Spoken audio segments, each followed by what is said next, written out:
While he was enjoying himself at a lavish party with his mistress, his wife was alone in the hospital, giving birth to their child. But when he got home, what he found made his blood freeze, something he could have never predicted. Rain lashed against the floor-to-ceiling windows of the 42nd floor office as Jaden McCormick stood silently, watching Seattle dissolve into a grey watercolor beneath him. His reflection stared back, tailored Tom Ford suit, expertly styled hair, the Patek Philippe watch worth more than what most people in the city below made in a year. At 38, he was exactly where he'd always planned to be, at the top. "Mr. McCormick?" His assistant's voice broke through the intercom. "Ms. Mitchell is here for your 4 o'clock. Jaden adjusted his cuffs, a habit he'd developed whenever he felt a flutter of anticipation. "Send her in." The mahogany door swung open, bringing with it a subtle waft of amber perfume that had become instantly recognizable to him over the past 2 months.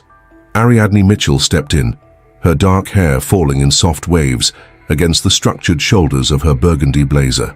"Sorry I'm late," she said, though the half-smile playing at her lips suggested she wasn't sorry at all. "The Anderson deal had some complications." "I trust you handled them," Jaden replied, gesturing toward the leather chairs positioned in front of his desk. He didn't immediately move from the window.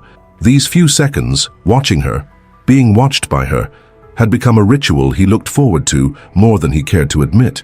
"Would I be here if I hadn't?" She placed her portfolio on his desk, brushing aside a framed photo as she did. The silver frame tilted backward, revealing his wife Lydia's gentle smile, her hand resting protectively over her 7-month pregnant belly. Ariadne's eyes flicked to the photo, then back to Jaden, something unspoken passing between them. "The preliminary contracts are ready for your review." Her voice remained professional, but her fingers lingered a moment too long as she handed him the folder. Outside, lightning splintered across the darkening sky. In that flash of white light, Jaden saw his life with perfect clarity, what he had, what he wanted, and the increasingly blurry line between the two.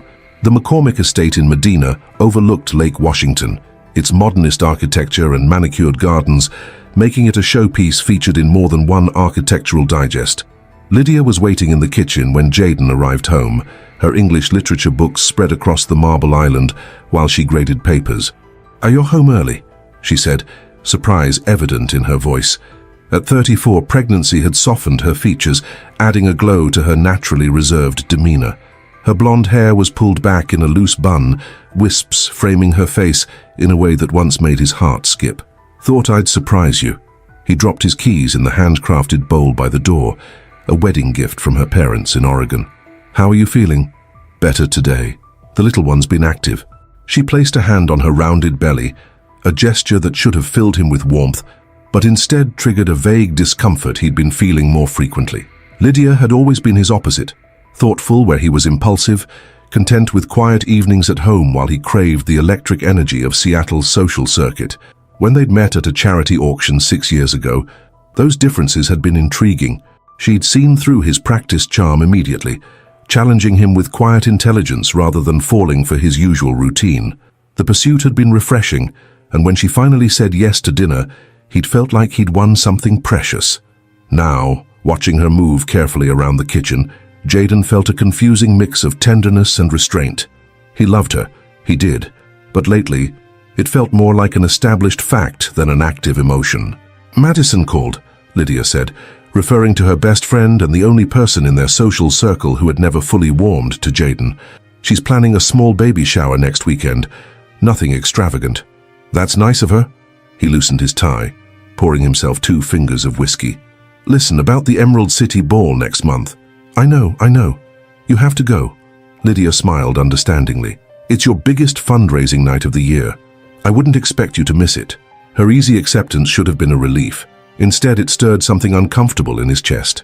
"You could come too. Dr. Reynolds said short outings would be fine." "At 8 months pregnant? I'd be asleep before the first dance." She placed her hand over his. "Besides, someone should be well rested when this baby decides to arrive."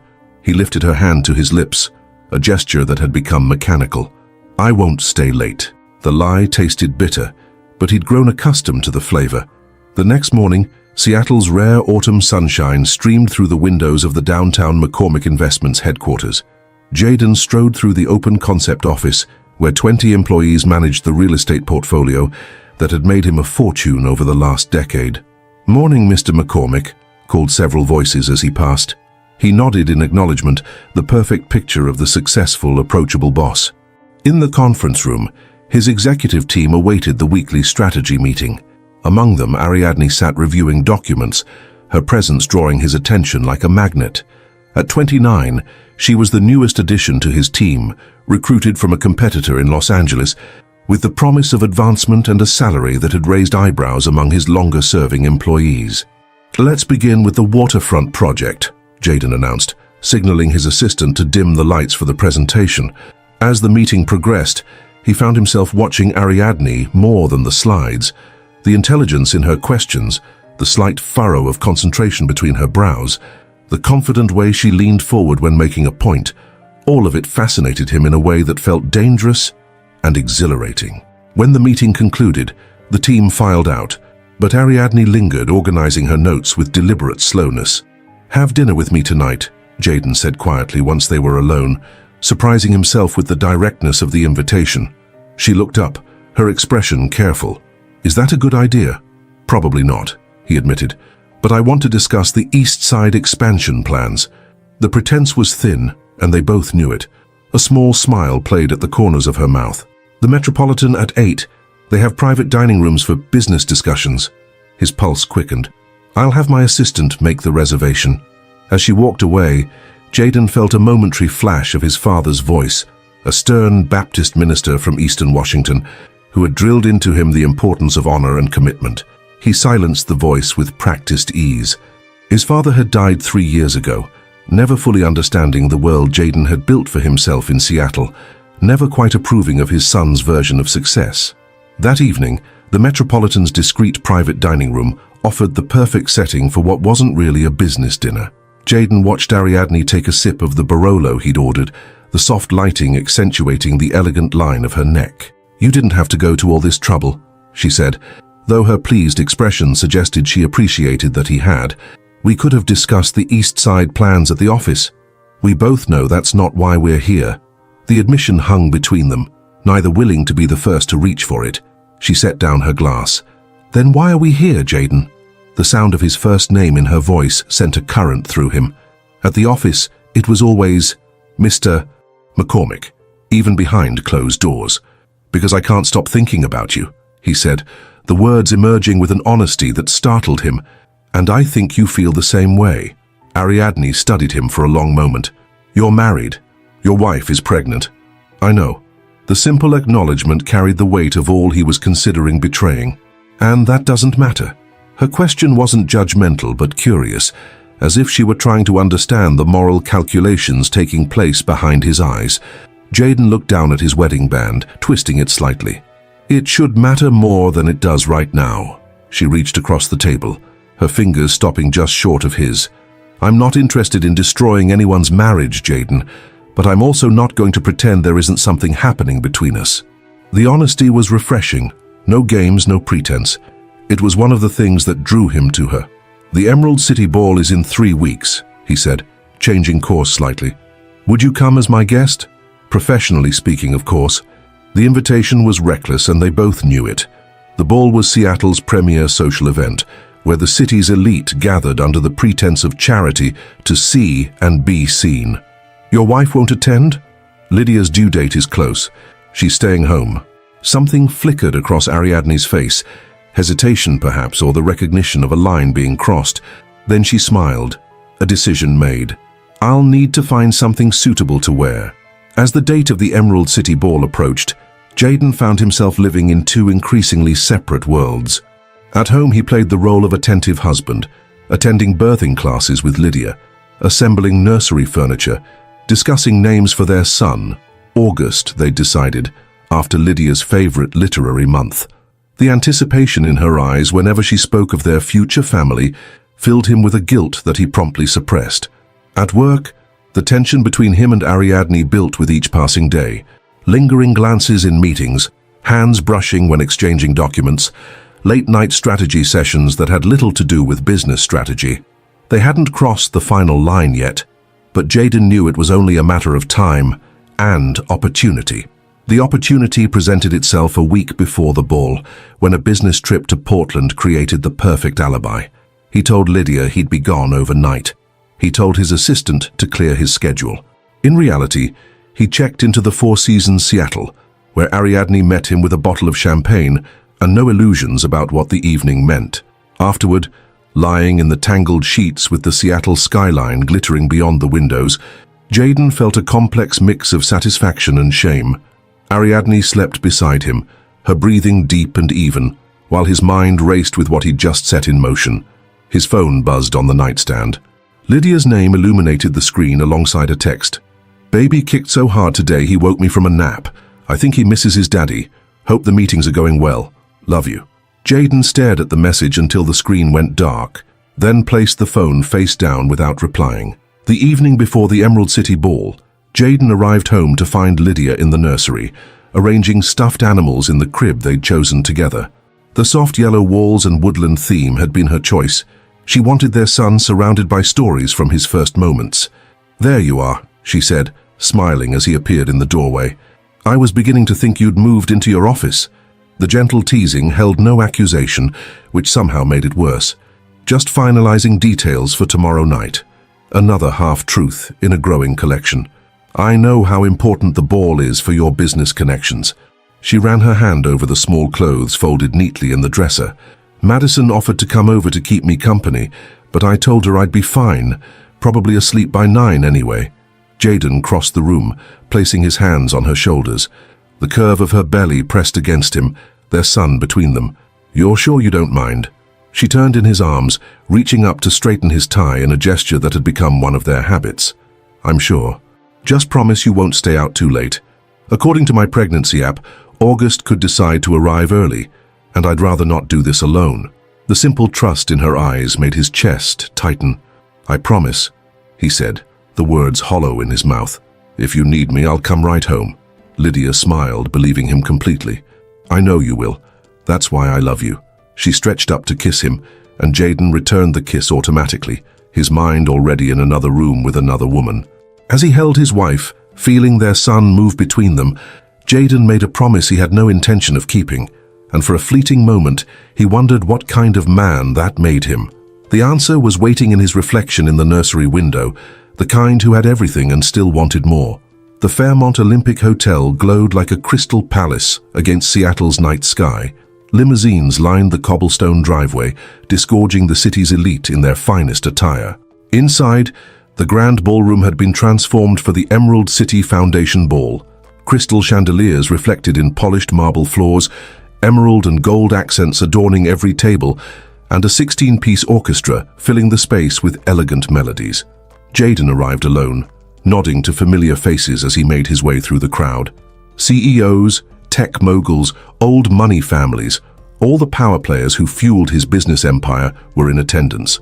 He accepted a glass of champagne from a passing waiter, scanning the room with practiced nonchalance.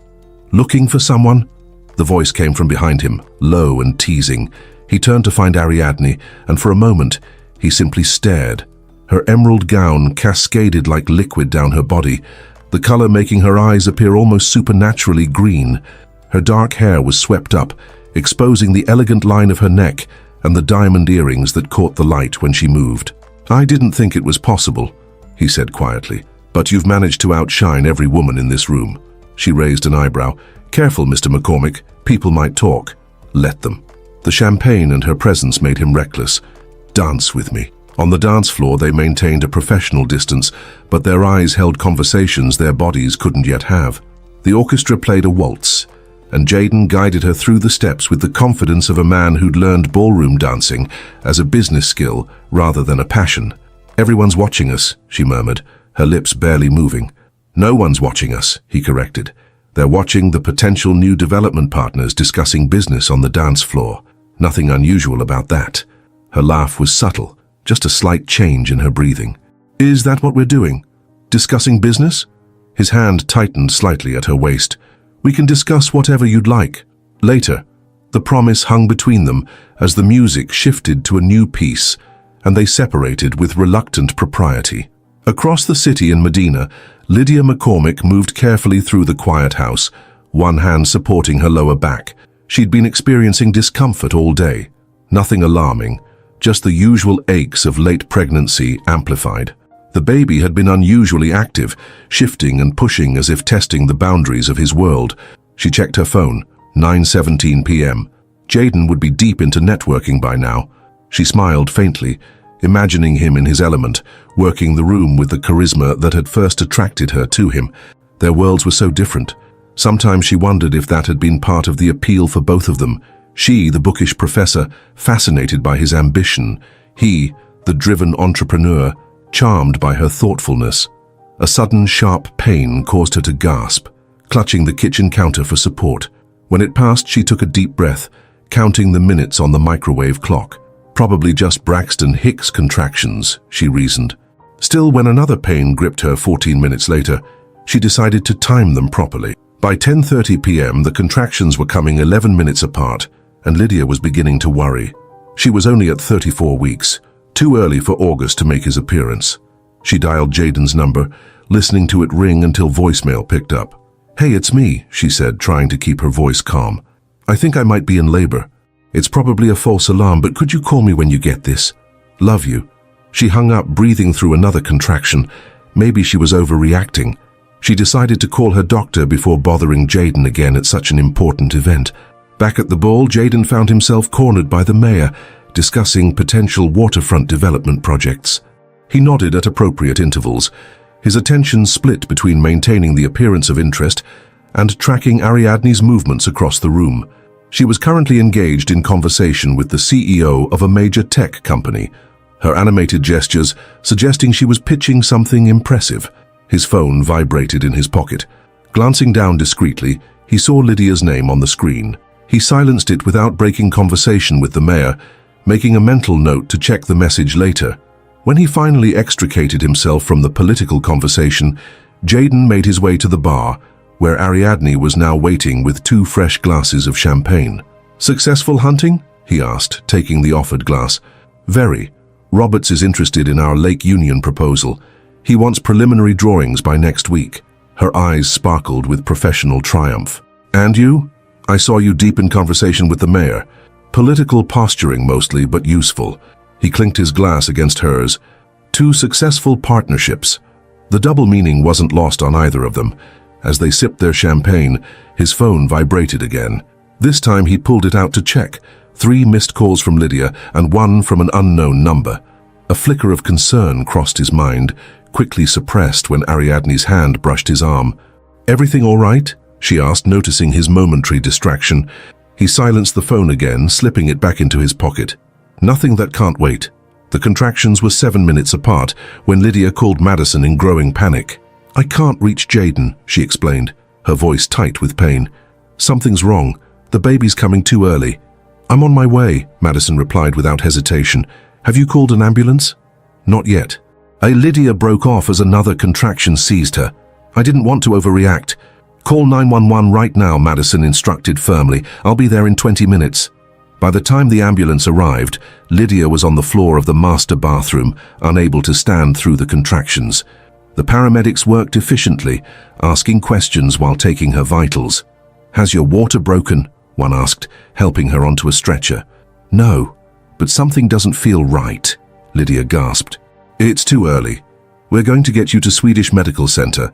They have an excellent NICU if needed," the paramedic assured her, squeezing her hand. "Is your husband meeting us there?" "I don't know," Lydia whispered, tears filling her eyes. "I can't reach him." As they loaded her into the ambulance, Madison's car screeched into the driveway. She ran toward them, still wearing pajama pants under her coat. "I'm coming with her," she announced to the paramedics, climbing in beside Lydia and taking her hand. "I've been trying to call your husband," she told Lydia. No answer. Lydia closed her eyes, fighting another contraction and the creeping fear that she would face this ordeal alone.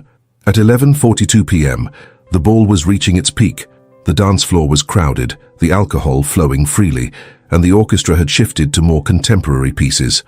Jayden and Ariadne had established a careful rhythm of separation and reconnection throughout the evening, maintaining the appearance of professional colleagues while exchanging loaded glances across the room. During a charity auction, Jayden's phone vibrated persistently. Annoyed by the interruption, He stepped into a quiet hallway to check it. 6 missed calls from Lydia, 3 from Madison, and 2 from Swedish Medical Center. A cold wave of dread washed over him as he listened to the increasingly urgent voicemails.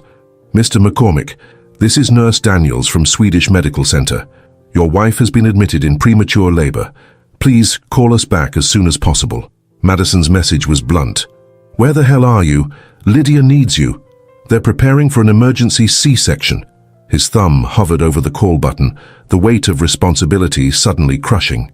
In that moment, Ariadne appeared in the hallway, her expression shifting from invitation to concern when she saw his face. What's wrong? She asked, moving closer. Lydia's in the hospital. The baby. He trailed off, the reality of the situation colliding with the evening he'd planned, the evening that was supposed to end in Ariadne's apartment. Something in Ariadne's expression hardened slightly. You should go. I know. But he didn't move. His phone vibrated again. Madison calling. He stared at the screen, then silenced it again, looking up at Ariadne. In her eyes, he saw the question neither of them had asked aloud. What kind of man was he, really? I should make an appearance, he said slowly. Let them know I'm on my way, at least. But you're not going to go right now, are you? Ariadne's voice was carefully neutral, but her eyes held a new wariness. Jaden straightened his tie, decision made. The ball's almost over. We've put in our appearance. Let's get out of here. He held out his hand, and after a hesitation that might have meant something if he'd chosen to notice it, she took it. In the harsh, fluorescent light of the hospital room, Lydia gripped Madison's hand as the medical team moved with controlled urgency around her. The fetal monitor showed concerning patterns, the baby's heart rate dropping with each contraction. Mrs. McCormick, we need to perform an emergency cesarean, Dr. Reynolds explained, her expression grave. The baby is in distress and there are signs of placental abruption. But it's too early, Lydia whispered, terror washing through her. 34 weeks gives us a good prognosis, the doctor assured her. But we need to act quickly. Do you understand? Lydia nodded, tears streaming down her face. Has anyone reached my husband? Madison and the nurse exchanged a glance that Lydia didn't miss. We're still trying, Madison said, squeezing her hand. But I'm here. I'm not going anywhere. As they prepped Lydia for surgery, Madison stepped into the hallway, dialing Jaden's number again. When it went straight to voicemail, she made a decision. Opening the tracking app that Lydia had installed on both their phones for emergencies, she watched the little blue dot marking Jaden's location. It wasn't at the Fairmont Olympic. It was moving toward an address in Capitol Hill. Madison's face hardened with fury and determination. I know where you are, you son of a bitch, she whispered, grabbing her keys. Lydia's in surgery. I'll be back as soon as I can, she told the nurse, rushing toward the elevator. The lights of the city reflected on Lake Union as Jaden and Ariadne entered her apartment. The space was like her, elegant, modern, with unexpected touches of warmth. Floor-to-ceiling windows offered a panoramic view of the water and the downtown skyline beyond. Drink, she offered, moving to a small bar cart. Please. He needed something stronger than champagne now, something to dull the persistent voice in the back of his mind, telling him where he should really be. She handed him a tumbler of whiskey, their fingers brushing. The tension that had built throughout the evening hung between them, neither willing to be the first to bridge the final gap. You're thinking about your wife, Ariadne said finally, her directness cutting through his pretense. I'm thinking about you, he countered, stepping closer. Liar. But there was no judgment in her voice, only an observation.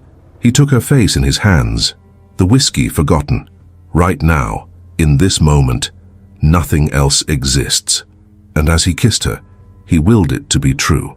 Madison pulled up outside the sleek apartment building in Capitol Hill, the tracking app showing Jaden's location on the 5th floor. Fury propelled her through the lobby, past a startled doorman, and into the elevator. She didn't have a plan beyond confrontation, beyond forcing Jaden to face what he was doing, while Lydia fought for her life and their child's. At apartment 507, she hesitated only briefly before pounding on the door. When no one answered, she moved to the large windows facing the street, peering up at the 5th floor. Through partially open curtains, she could see 2 figures locked in an embrace, moving toward a hallway that presumably led to a bedroom. Rage and disgust flooded her. She considered breaking down the door, creating a scene, forcing Jaden to face his betrayal publicly. But Lydia needed her more than she needed revenge. Taking out her phone, she snapped several photos of the building and apartment number, then returned to her car. "I know exactly where you are," she texted Jayden. "While you're fucking your assistant, your wife is having emergency surgery. I hope she was worth it." Then she drove back to the hospital, hands shaking on the steering wheel. At 3:17 a.m., Jayden awoke to the buzzing of his phone. Disentangling himself from Ariadne's sleeping form, he checked the screen, and cold reality crashed over him. 27 missed calls, dozens of texts, voicemails from the hospital, from Madison, from Lydia's parents. Then Madison's last text. August James McCormick was born at 1:42 a.m.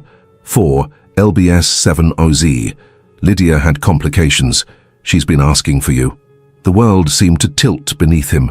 He stood abruptly, searching for his clothes in the darkened room. "What's wrong?" Ariadne murmured sleepily from the bed. "I have to go. My son—" He couldn't finish the sentence, shame choking him as he pulled on his tuxedo pants. Lydia had the baby. There were complications. Ariadne sat up, the sheet falling away.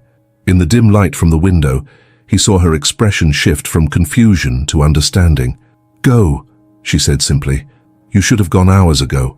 The accusation in her voice mirrored his own self-loathing.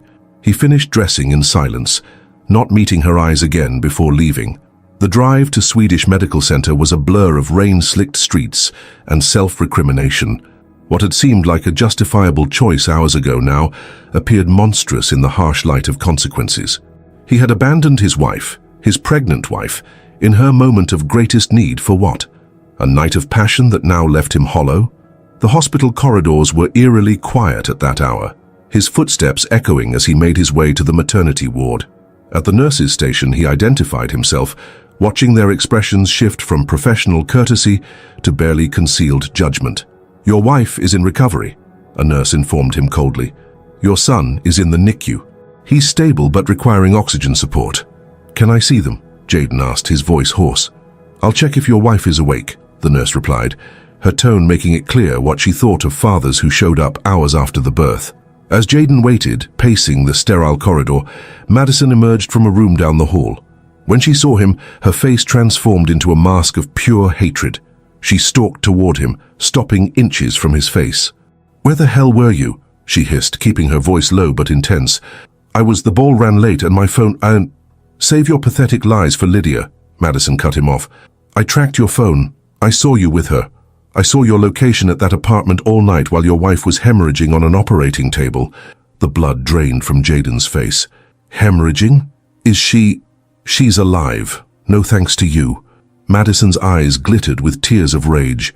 The placenta detached. She lost a lot of blood. They had to perform an emergency hysterectomy along with the C-section. The word hit Jayden like a physical blow. Hysterectomy. No more children. A permanent consequence of a night he couldn't take back. "I need to see her," he whispered. "You don't deserve to," Madison replied, but she stepped aside. "But it's not my call. She's been asking for you all night, believing some emergency kept you away. She trusts you that much." The weight of Lydia's trust, so completely undeserved, nearly brought Jayden to his knees. Outside Lydia's room, he paused, straightening his rumpled tuxedo in a futile attempt at dignity. When he entered, the sight of her stopped him cold. She lay pale against the white sheets, IV lines running into her arms, monitors beeping softly beside her. Her eyes were closed, dark shadows beneath them contrasting sharply with her bloodless lips. "Lydia," he whispered, approaching the bed cautiously. Her eyes fluttered open, taking a moment to focus on him. "You came," she murmured, her voice weak but relieved. The simple faith in those two words shattered something in Jayden. He took her hand, fighting back tears of shame. "I'm so sorry I wasn't here." "What happened?" she asked, and for a terrifying moment, he thought Madison had told her everything. "There was an emergency," he said, the lie bitter on his tongue. "My phone died. I came as soon as I got the messages." She accepted this with a small nod, too exhausted to question further. "Have you seen him? August?" "Not yet. I came straight to you." "He's so tiny," she whispered, tears filling her eyes. "They said he's doing well, considering. But there was something wrong with the placenta. It detached and they couldn't stop the bleeding. They had to—" Her voice broke. "I know," Jaden said, squeezing her hand. Madison told me. Lydia's eyes filled with fresh tears. No more babies, she whispered. We always talked about having two, remember? A boy and a girl. Jaden couldn't speak past the knot in his throat. The future they had planned together irreparably altered during the hours he'd spent in another woman's bed. But August is here, Lydia continued, forcing a smile. That's what matters now. Our son is here. Jaden nodded, unable to meet her eyes. Our son, he repeated, the words feeling foreign on his tongue. Father. He was a father now, thrust into a role he'd thought he had months yet to prepare for, and he'd begun by failing spectacularly. A nurse appeared in the doorway. Mrs. McCormick, it's time for your pain medication. And Mr. McCormick, if you'd like to see your son, I can take you to the NICU after. Lydia squeezed his hand weakly. Go meet our boy, she murmured, already drifting toward medication-induced sleep. Tell him I love him. In the NICU, Jaden stared through the glass at the tiny form of his son. August James McCormick looked impossibly small in the incubator, tubes and wires connecting his fragile body to machines that monitored and sustained him.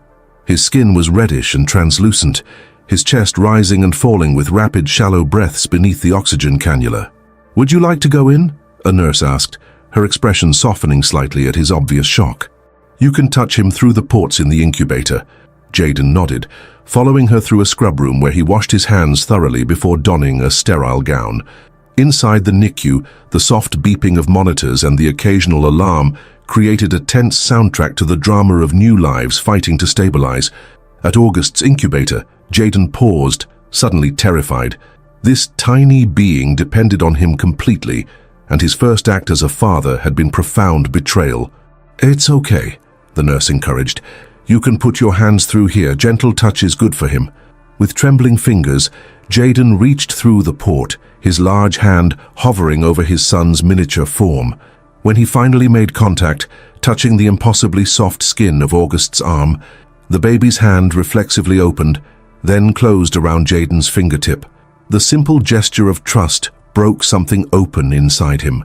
Tears he'd been holding back spilled down his face as he gazed at his son, taking in every perfect detail. The delicate eyelashes, the tiny fingernails, the wisp of dark hair that suggested he might take after Jaden, rather than Lydia's blonde coloring.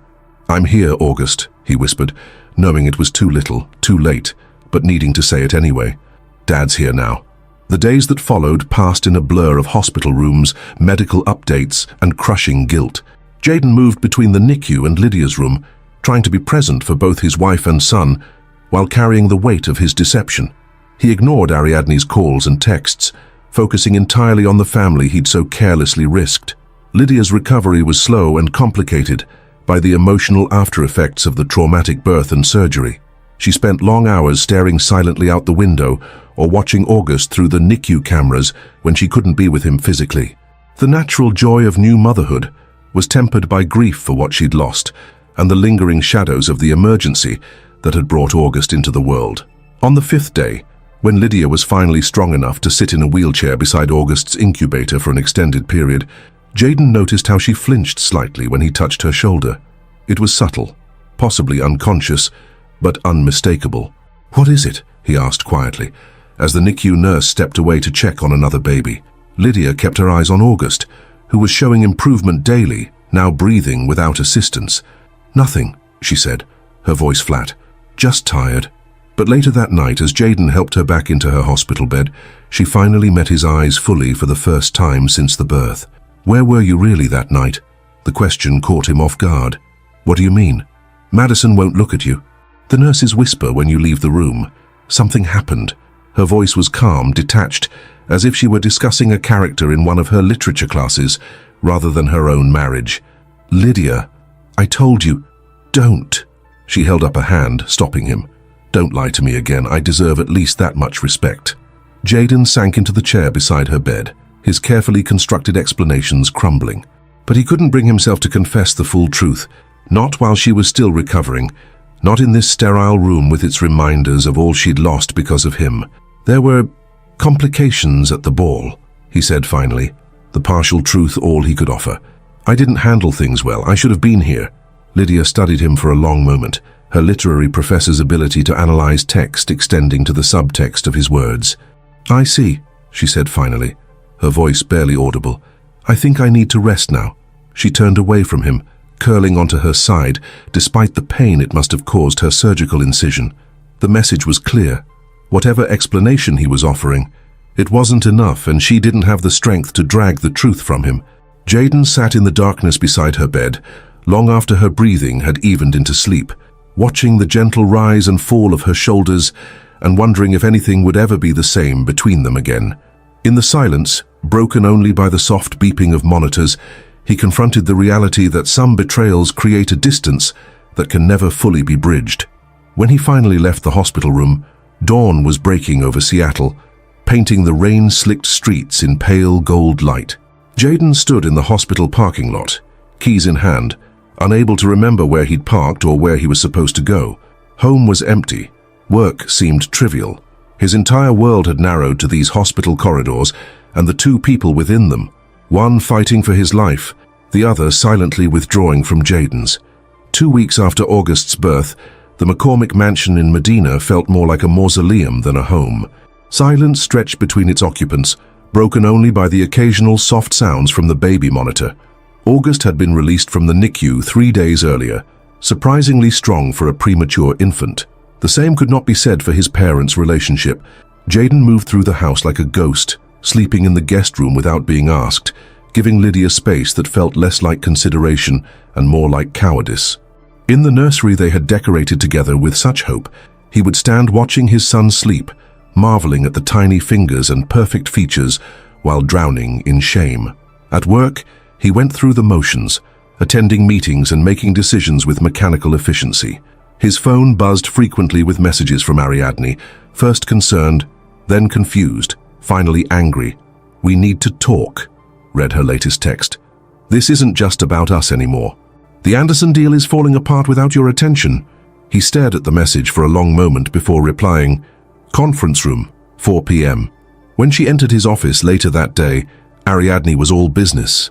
Tailored suit, hair pulled back, expression professionally neutral. Only the tightness around her eyes betrayed any emotion. "The Anderson portfolio is down 12%, she began without preamble, placing a folder on his desk. "They're threatening to pull out entirely if we don't address their concerns by Friday." Jayden nodded, barely processing the information. "I'll call them tomorrow. Will you?" Her professional veneer cracked slightly. "You've been a ghost for 2 weeks. The entire office is whispering about what happened at the ball." His eyes snapped to hers. "What are they saying?" "Nothing specific. Just that you disappeared with someone who wasn't your wife the same night she went into labor." She held his gaze steadily. "I didn't tell anyone if that's what you're worried about. It's not that simple." "Then explain it to me." She sat down across from him, her posture softening slightly. "What happened that night, after you left?" Jayden rubbed his temples, the headache that had become his constant companion intensifying. "Lydia had complications. Emergency C-section. The baby's fine now, but..." He couldn't bring himself to say the rest. Ariadne waited, but when he didn't continue, she sighed. "Look, I never wanted to be the other woman. That night was a mistake, one we both made. But we have a business to run, and you need to pull yourself together." The cool pragmatism in her voice should have been a relief. Instead, it sparked an irrational anger. "A mistake? Is that all it was to you?" Her eyes widened slightly. "What did you expect me to say? That it was worth it? Worth risking your marriage, your reputation, your..." "That's enough." He stood abruptly, unable to hear the truth spoken aloud. "We'll keep things professional from now on. I'll handle Anderson personally." She rose as well, gathering her materials with efficient movements. "Whatever you say, Mr. McCormick." The formality was a wall between them now. At the door, she paused. "For what it's worth, I am sorry about your wife. I hope she recovers fully." The simple expression of sympathy, so undeserved, hit harder than recrimination would have. After she left, Jayden sank back into his chair, staring blankly at the Seattle skyline beyond his window. The empire he'd built, the success he'd chased relentlessly. It all seemed hollow now. His phone buzzed with a new message, this one from Lydia. "Doctor's appointment at 2. Don't worry about coming home early." The dismissal was clear, but he replied anyway. "I'll be there, we can go together." 3 dots appeared, disappeared, then reappeared before her response came through. "If you insist." At home that evening, Jayden found Lydia in the nursery, gently rocking August. The soft yellow light cast shadows across her face, accentuating the hollows beneath her cheekbones. She had lost weight since the birth, her natural slenderness now veering toward fragility. "How did the appointment go?" he asked, hovering in the doorway. "Fine, physical recovery is on track." Her voice was even, emotionless. "They want me to see someone for postpartum depression. I told them I'd think about it." Jaden stepped into the room, careful to maintain distance. "Maybe that would be good. After everything you've been through." "Everything I've been through," she repeated softly, still looking at August rather than him. That's one way to put it. He recognized the literary technique, the way she separated the words to examine them critically. It was what made her such an insightful professor, this ability to dissect language and find the truth beneath. "Lydia, we need to talk. About that night. About us." She finally looked up, her eyes clear and focused in a way that made him more nervous than her previous detachment. "Madison came by today." The simple statement sent a chill through him. "Oh?" "She's been doing some investigating." Lydia's voice remained calm as she continued rocking August. "She has a friend who works at the Fairmont Olympic. She pulled the security footage from the night of the ball. You left at 11:53 p.m. with a woman in a green dress. You got into your car together." Jaden felt the blood drain from his face. "Lydia, I'm not finished." Her tone remained conversational, as if discussing a novel with her students. "Madison also has photos of an apartment building in Capitol Hill. Apartment 507, registered to Ariadne Mitchell. Your location showed you there until 3:17 a.m., when you finally decided to check your phone and discovered your son had been born." The precision of her knowledge was devastating. There was no room for denial, no space for the half-truths he'd been preparing. "While you were with her," Lydia continued, her voice finally betraying a tremor, "I was experiencing a placental abruption. Do you know what that is, Jaden? It's when the placenta detaches from the uterine wall prematurely. It causes hemorrhaging. It can be fatal for both mother and baby." She stood carefully, placing the now sleeping August in his crib before turning to face Jaden fully. "The doctors couldn't control the bleeding. They performed an emergency hysterectomy to save my life." Her hand pressed against her abdomen unconsciously. "I will never have another child. That decision was made while you were in her bed." The blunt statement hung in the air between them, irrefutable and damning. "I didn't know," Jaden whispered, though he recognized immediately how pathetic it sounded. "If I'd known you were in trouble, you would have what?" Lydia's calm facade finally cracked, her voice rising slightly before she glanced at August and lowered it again. "Left her bed earlier. Checked your phone between rounds? What exactly would you have done differently if you'd known the timing of my medical emergency?" He had no answer that wouldn't compound his betrayal. "Madison found more," she continued after a moment. "Hotel charges on your credit card stretching back 3 months, late-night meetings that don't appear in your official calendar, the apartment you keep downtown that isn't listed in our shared assets." Jaden sank onto the window seat, the full extent of his exposed deceptions overwhelming him. "It wasn't supposed to be like this." "No, I imagine not. You were supposed to get away with it." Lydia turned back to the crib, adjusting August's blanket with gentle hands. "I've contacted a lawyer. He'll be in touch about the divorce proceedings." The word hit like a physical blow. "Divorce? Lydia, please, we can work through this. For August's sake, don't you dare use our son to manipulate me." The flash of anger in her eyes was the most emotion she'd shown in weeks. "You didn't think about August when you were betraying us. You don't get to use him as a shield now." "I made a terrible mistake, the worst mistake of my life." Jaden stood, moving toward her, stopping when she visibly tensed. "But I love you, I love our family." "Love requires loyalty, Jaden. It requires presence. You were absent long before that night." She met his eyes steadily. "Madison is coming tomorrow to help me pack. August and I will be staying with my parents until I find a place of my own." "You're leaving, just like that? Just like that?" Lydia's laugh held no humor. "No, not just like that.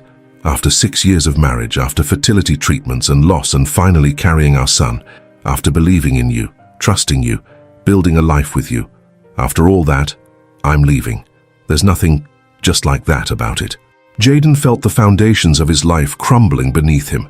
"Please, give me a chance to make this right." "That's the thing about some betrayals," she said quietly. "They can't be made right. They can only be survived. She brushed past him, her shoulder avoiding contact with his, and left him standing alone in the nursery with their sleeping son, the soft mobile above the crib turning slowly in the gentle air current, playing a lullaby for a family that was already dissolving. The next morning, Jaden arrived at the office to find Jonathan Pearson, the company's senior partner, waiting in his office. "We need to talk," the older man said without preamble. Jaden braced himself, motioning for Jonathan to sit. "What's on your mind?" "The Anderson account pulled out this morning. Roberts Technologies is reconsidering our partnership, and the waterfront project investors are nervous." Jonathan's expression was grim. "Rumors are flying, Jaden. About you, about your personal life interfering with business." "My personal life is my own business," Jaden replied stiffly. "Not when it affects this company. Not when clients are calling me directly with concerns about your judgment." Jonathan leaned forward. "Seattle is a small town at the top. Word gets around." The implication was clear. Knowledge of his affair was spreading, tainting his professional reputation. "What are you suggesting?" "Take some time off. Let things cool down. Let me handle the major accounts until this blows over." It wasn't a suggestion. It was an ultimatum from the man who had been his mentor, who had backed him when he was starting out. "Fine," Jaden said, the fight gone out of him. "I could use some time with my family anyway." Jonathan's expression softened slightly. "How is your wife? And the baby?" "August is doing well. Lydia is—" He couldn't finish the sentence, couldn't admit that she was packing to leave him, even as they spoke. "Take care of them, Jaden. Some things once broken can't be fixed." The older man stood, clapping him on the shoulder before leaving. Alone in his office, Jaden turned to stare out at the rain-soaked city below. The empire he'd built so carefully was showing cracks, just like every other part of his life. His intercom buzzed. "Ms. Mitchell is here to see you," his assistant announced. Jaden closed his eyes briefly. "Send her in." Ariadne entered, her professional composure slipping as soon as the door closed behind her. Anderson pulled out. "What the hell happened?" "The company is taking a new direction," he replied flatly. "Bullshit. This is about us, isn't it? About that night?" She paced the office, agitation evident in every movement. "I just got called into HR. They're asking questions about our professional relationship. Someone's talking, Jaden." "It doesn't matter anymore." She stopped, studying him with narrowed eyes. "What happened with your wife? What aren't you telling me?" The concern in her voice seemed genuine, which only made it worse. "She had complications during the birth. She nearly died while I was with you." The words were like stones, heavy and cold. Ariadne paled visibly. "My God, I didn't know. No one did, except the medical team. And Madison." He turned back to the window. "And now Lydia knows everything. About us, about the hotels, about all of it. Jaden, I'm so sorry." She moved toward him, stopping when he shook his head. "Don't. This isn't about you anymore. My wife is leaving me, taking our son, filing for divorce." Saying the words aloud made them more real, more devastating. Ariadne was silent for a long moment. "What can I do?" "Nothing. There's nothing anyone can do." He turned to face her, seeing her clearly for the first time in weeks. She was beautiful, intelligent, ambitious, all the things that had drawn him to her. But standing in his crumbling life, he realized she had never been worth what he was losing. "I think it would be best if you transferred to the Los Angeles office," he said finally. "Jonathan can arrange it." Her expression hardened, professional pride reasserting itself. "You're pushing me out? After everything?" "It's not a punishment. It's the only way either of us salvages a career from this mess." "So that's it? A mistake happens and you just discard people?" The hurt in her voice was genuine, but it couldn't touch the hollow place inside him. "We both made choices, Ariadne. Now we live with the consequences." He sat at his desk, dismissal clear in his posture. "I'll recommend you for a senior position in LA. Your work has always been exceptional." She stared at him for a long moment, a complex mix of emotions crossing her face. "You know what? I feel sorry for your wife, but I feel sorry for you too. You've lost more than a marriage, you've lost yourself." With that, she turned and left, the door closing with quiet finality behind her. When Jaden arrived home that evening, the house felt different immediately. The absence wasn't physical yet. Lydia's car was still in the garage, lights were on in the kitchen, but he could feel it in the air, like the pressure drop before a storm. He found Madison in the nursery, carefully packing baby clothes into a suitcase. She looked up when he entered, her expression hardening. "Where is she?" he asked. "Finishing in the bedroom, though it's none of your business anymore." He ignored the barb. "You had no right to interfere in our marriage." Madison straightened, facing him fully. "Interfere? You destroyed your marriage all by yourself, Jaden. I just made sure Lydia knew what kind of man she was married to. You've never liked me. Never thought I was good enough for her. And I was right, wasn't I?" She folded a tiny onesie with precise movements. "You know what the worst part is? She defended you for years. Every time I questioned your late nights or business trips, she stood up for you. Her loyalty to you was absolute." The truth of it cut deep. Lydia had trusted him completely, had never once questioned his fidelity, despite the signs that now seemed so obvious. "I need to talk to her," he said, turning toward the master bedroom. Madison stepped in his way. "Haven't you done enough?" "Get out of my way, Madison. This is between me and my wife. Ex-wife, soon enough." But she stepped aside, her point made. Jaden found Lydia in their closet, methodically removing clothes from hangers and placing them in suitcases. August was asleep in a portable bassinet nearby. The scene was so domestic, so ordinary, that for a moment he could pretend this was just a trip, not a permanent departure. "You don't have to go," he said from the doorway. Lydia didn't look up. "Yes, I do. This is your home. I'll leave. You and August should stay here." "This was never my home," she replied, folding a sweater with careful precision. "It was yours. Your design, your taste, your statement to the world about who Jaden McCormick is. I just lived here." The observation was painfully accurate. The house had been his project from the beginning, a showcase more than a home. "Where will you go?" he asked. "My parents, for now. Then I'm looking at a faculty apartment near the university." She finally met his eyes. "I've taken a leave of absence for the semester, but I'll be teaching again in January." He admired her calm planning, even as it terrified him. These decisions made without him. This future she was building that didn't include him. What about August? The question was barely audible. Something softened in her expression. "He needs his father, Jaden. I'm not trying to keep him from you, but I need time. We both do." Relief flooded him, followed immediately by shame. He didn't deserve her reasonableness, her continued belief that he could be a good father despite being a terrible husband. "I'll do whatever you want," he said. "Whatever you need. What I need is for you to mean it this time."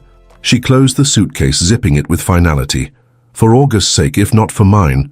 The implication was clear. She believed he had never truly meant his promises to her, and he couldn't honestly argue against it. "Can I hold him before you go?" he asked, glancing at the sleeping infant. Lydia nodded, stepping back to allow him access to the bassinet. Carefully, Jaden lifted his son, cradling him against his chest, with a tenderness that surprised even him. August's eyes flickered open briefly, then closed again, trusting completely in the arms that held him. The weight of that trust was almost unbearable. "I'm so sorry," Jaden whispered, pressing his lips to the baby's forehead. It wasn't clear if he was speaking to August or to Lydia, or perhaps to both of them. Lydia watched silently, her expression unreadable. When he finally placed August back in the bassinet, she spoke softly. "The lawyer will contact you next week with the preliminary divorce papers. I'm asking for primary custody, with generous visitation for you." The businesslike tone was a shield, he realized, her way of maintaining control when everything else was chaos. "I'll sign whatever you want," he said, "but I want you to know I'll fight for us, Lydia. I'll do whatever it takes."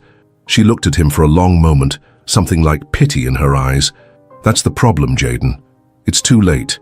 What it would have taken was fidelity, honesty, presence, all the things you couldn't give me when they actually mattered."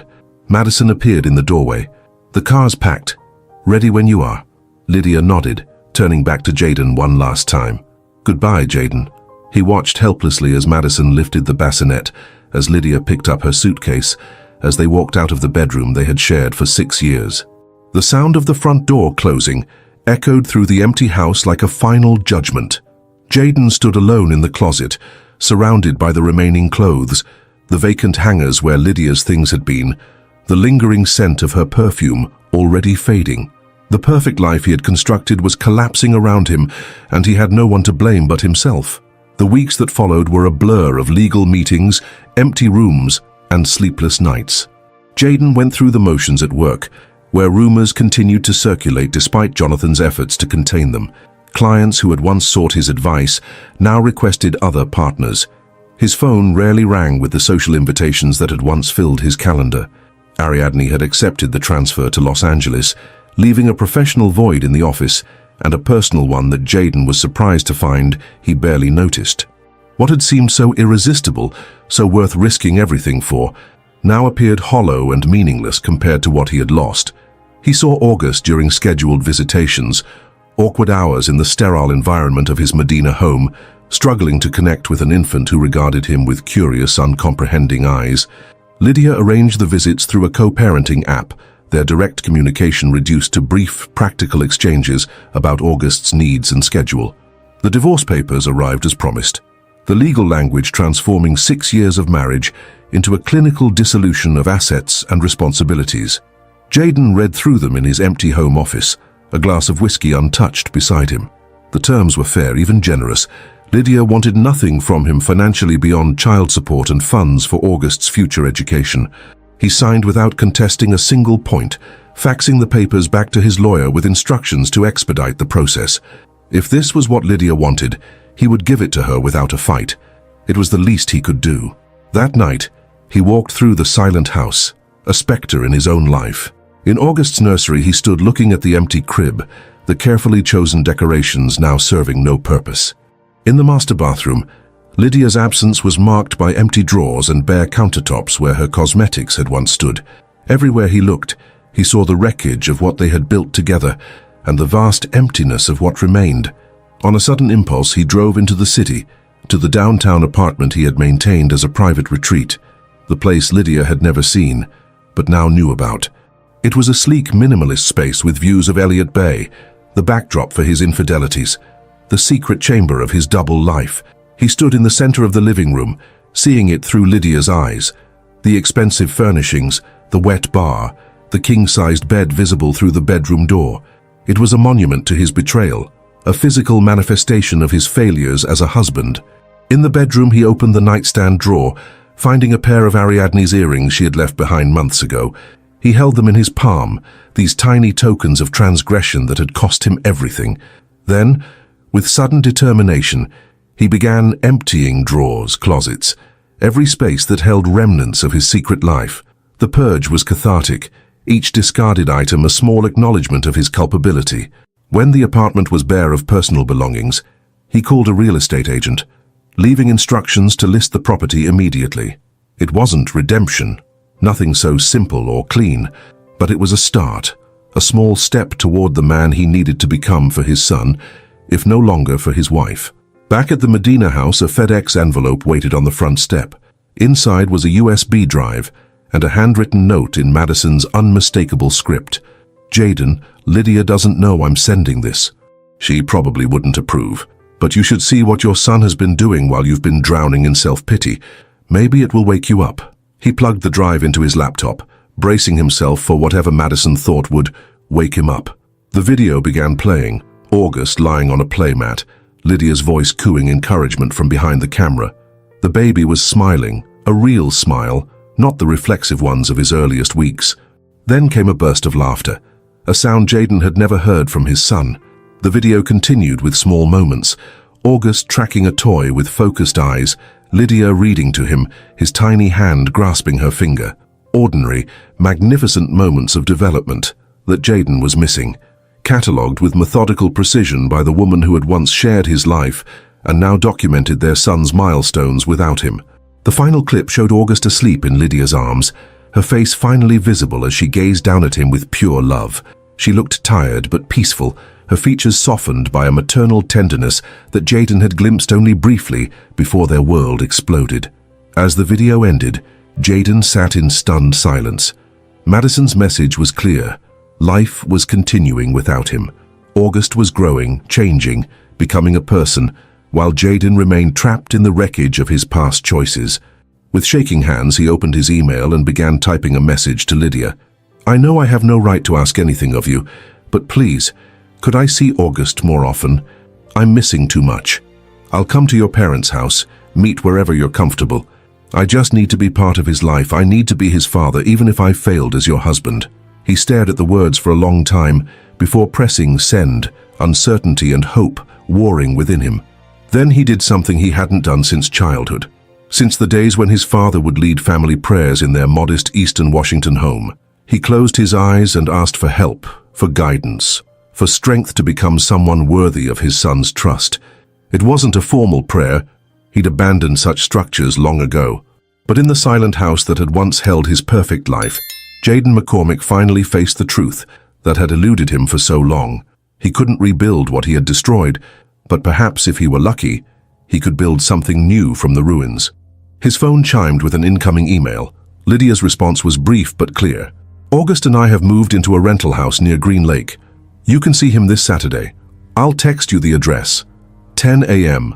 Bring diapers, size 2. It wasn't forgiveness. It wasn't reconciliation. But it was a door slightly ajar to a future he hadn't dared hope for. One where he might still be a father to his son, even if he could never again be a husband to Lydia. For the first time in weeks, Jaden felt something like purpose stirring within him. Not the hollow ambition that had driven him for so long, but something deeper, more essential. The desire to be the man his son would need him to be.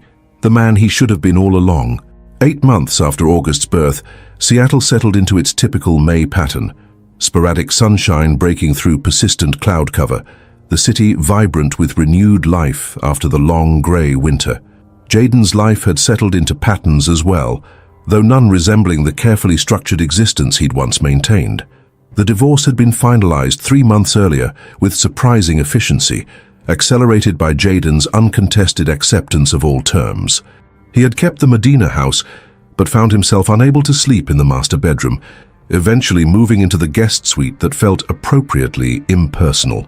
His office remained his primary residence, the long hours a convenient excuse to avoid the hollow echoes of his empty home. Every Saturday morning, Jaden drove to the modest craftsman-style house near Green Lake, where Lydia and August now lived. The first few visits had been supervised by a family counselor, a humiliating but necessary arrangement, given Lydia's concerns about his reliability. He had arrived exactly on time each week, bearing whatever supplies Lydia had requested, prepared with questions about August's development and health. Today marked the first unsupervised visit, a milestone he'd worked toward with diligence and patience, unlike anything he'd shown in his professional life. "He usually naps around 1, Lydia said, handing over August along with a diaper bag meticulously organized with labeled compartments. At 10 months old, their son was solid and sturdy, with Jaden's dark hair and Lydia's thoughtful eyes. "He's been fighting it lately, so good luck." "We'll be fine," Jaden assured her, adjusting August on his hip with growing confidence. These awkward handoffs had become their primary interaction, civil, focused entirely on their son, devoid of any personal connection. Lydia looked tired, the demands of single motherhood and her return to teaching evident in the shadows beneath her eyes. She wore her hair shorter now, a practical bob that framed her face differently than the long waves she'd maintained throughout their marriage. It was one of many small changes that reminded Jaden that her life continued to evolve without him. "I'll have him back by 5, he promised, noting how she checked her watch subtly. "Are you going somewhere?" The question felt intrusive, even as he asked it. "Faculty gathering," she replied without elaboration.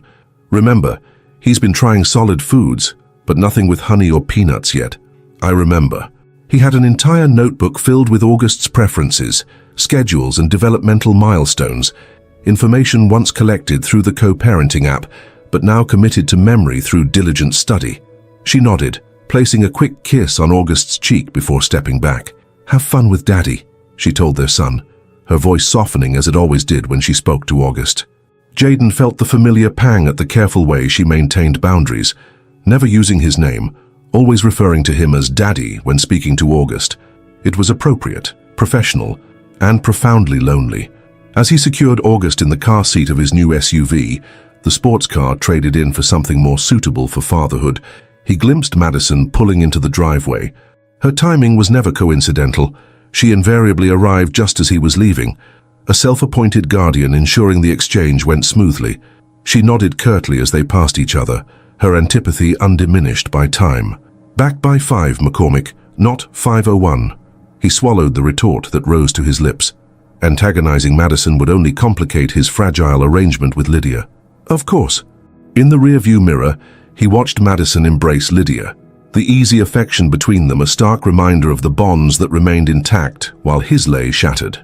Downtown, McCormick Investments occupied the same prestigious office space, but the energy had shifted palpably. 3 major clients had withdrawn their portfolios in the months following Jayden's public disgrace. The waterfront project, once the crown jewel of his development plans, had been assumed by a competitor who promptly renamed it. Jonathan had taken over most of Jayden's client relationships, an arrangement that had begun as temporary but was increasingly looking permanent. Ariadne had thrived in Los Angeles, her professional reputation apparently unscathed by the Seattle scandal. Occasionally, Jayden would see her name on company-wide emails, announcing new acquisitions or successful deals. He felt nothing upon reading them, neither regret nor lingering attachment. The passion that had seemed so irresistible, so worth risking everything for, now appeared as insubstantial as morning fog burned away by harsh reality. On Monday morning, he arrived at the office to find Jonathan waiting, expression grave. "The board meeting's been moved up," the older man informed him without preamble. "Thursday instead of next week." Jayden nodded, unsurprised. The quarterly numbers were abysmal, their worst performance since the company's founding. "They want my resignation." It wasn't a question, but Jonathan answered anyway. "They want options. The company's reputation has taken a hit. Some feel new leadership might help. Some meaning you," Jayden observed without rancor. Jonathan didn't deny it. "You built something incredible here, Jayden. No one disputes that. But businesses are fragile things, like trust." The parallel wasn't subtle. Jayden had destroyed trust in multiple domains of his life with equal efficiency. "I'll prepare a statement," he said, moving toward his office. "Jayden," Jonathan's voice stopped him. "For what it's worth, I'm sorry it came to this, personally and professionally." The sympathy felt worse than condemnation. Jayden nodded once, unable to form a response that wouldn't sound pathetically self-pitying. That evening, alone in his empty house, Jayden poured himself a whiskey and carried it out to the deck overlooking Lake Washington. The spring sunset painted the water in shades of orange and gold, a beauty that seemed to mock his personal darkness. His phone rang, his mother's face appearing on the screen. He hesitated before answering. "Hi, Mom." "Jayden." Eleanor McCormick's voice carried the slight Eastern Washington accent he'd worked so hard to erase from his own speech. "I was beginning to think you were avoiding my calls." He had been, though not consciously. His parents' quiet disappointment was harder to bear than Madison's open hostility. "Sorry, work's been complicated." "So I've heard." The gentle reproach was worse than anger would have been. "Your father would have had plenty to say about all this." "No doubt." Pastor David McCormick had never approved of his son's cutthroat business tactics or materialistic lifestyle, even before his death 3 years earlier. The scandal would have confirmed his worst fears about the path Jayden had chosen. "I'm sure he would," Jayden agreed quietly. A pause, then, "How's my grandson?" The change of subject was merciful, growing fast. He's almost crawling now. "And Lydia?" The question made his chest tighten. "She's managing, back teaching. They're doing well." His mother sighed. "You know, when your father made mistakes, and he made plenty being human like the rest of us, he always said the same thing. The depth of my fall measures the height I must climb to make amends." The quotation sounded like his father, biblical in cadence, practical in application.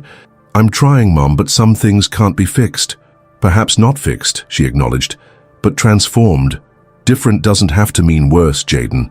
After they'd said their goodbyes, Jayden remained on the deck until darkness fell, his mother's words echoing in his mind. Transformation required acknowledging the depth of his fall, something he'd been avoiding with workaholic determination. The next morning he did something unprecedented. He called in sick. Then he made another call, to a therapist whose card had sat untouched in his wallet since the family counselor had recommended him months earlier. Dr. Michael Chen's office overlooked Pioneer Square, its decor subtle and calming, without the sterile feeling of a medical facility. The therapist himself was younger than Jayden had expected, perhaps in his early 40s, with an attentive manner that neither judged nor absolved. "What brings you here today, Mr. McCormick?" he asked after the preliminaries were complete. Jayden had rehearsed various answers, all sounding either self-serving or melodramatic in his mind. What emerged instead was raw truth. "I destroyed my marriage. I'm about to lose my company. I barely know my son, and I have no idea who I am without the things I've lost." Dr. Chen nodded, making a brief note. "That's quite a comprehensive inventory. Where would you like to begin?" The question was so simple yet so profound. Where indeed? The affair that had been the catalyst, or the character flaws that had made it possible? The professional ambition that had driven him, or the emptiness it had been attempting to fill? "I don't know how to be a good father when I failed so completely as a husband," he admitted finally.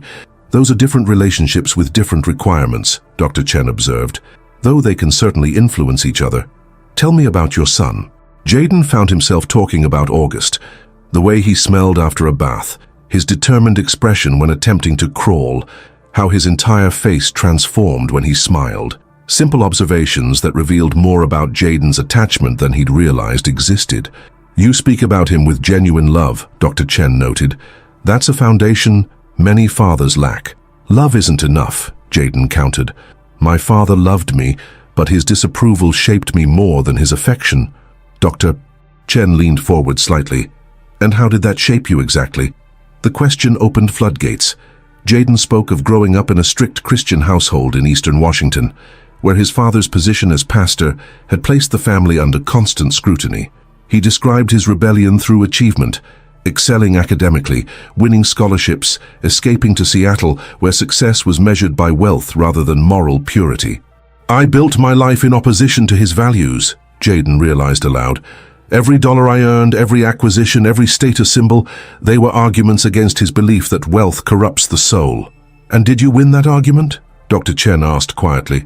Jaden's laugh held no humor. "Spectacularly lost it, I'd say. He warned me that ambition without moral foundation would leave me empty. I didn't believe him until I'd lost everything that actually mattered." "Not everything," Dr. Chen reminded him. "You still have a relationship with your son. You have your intelligence, your capabilities. You have time, perhaps the most valuable resource of all."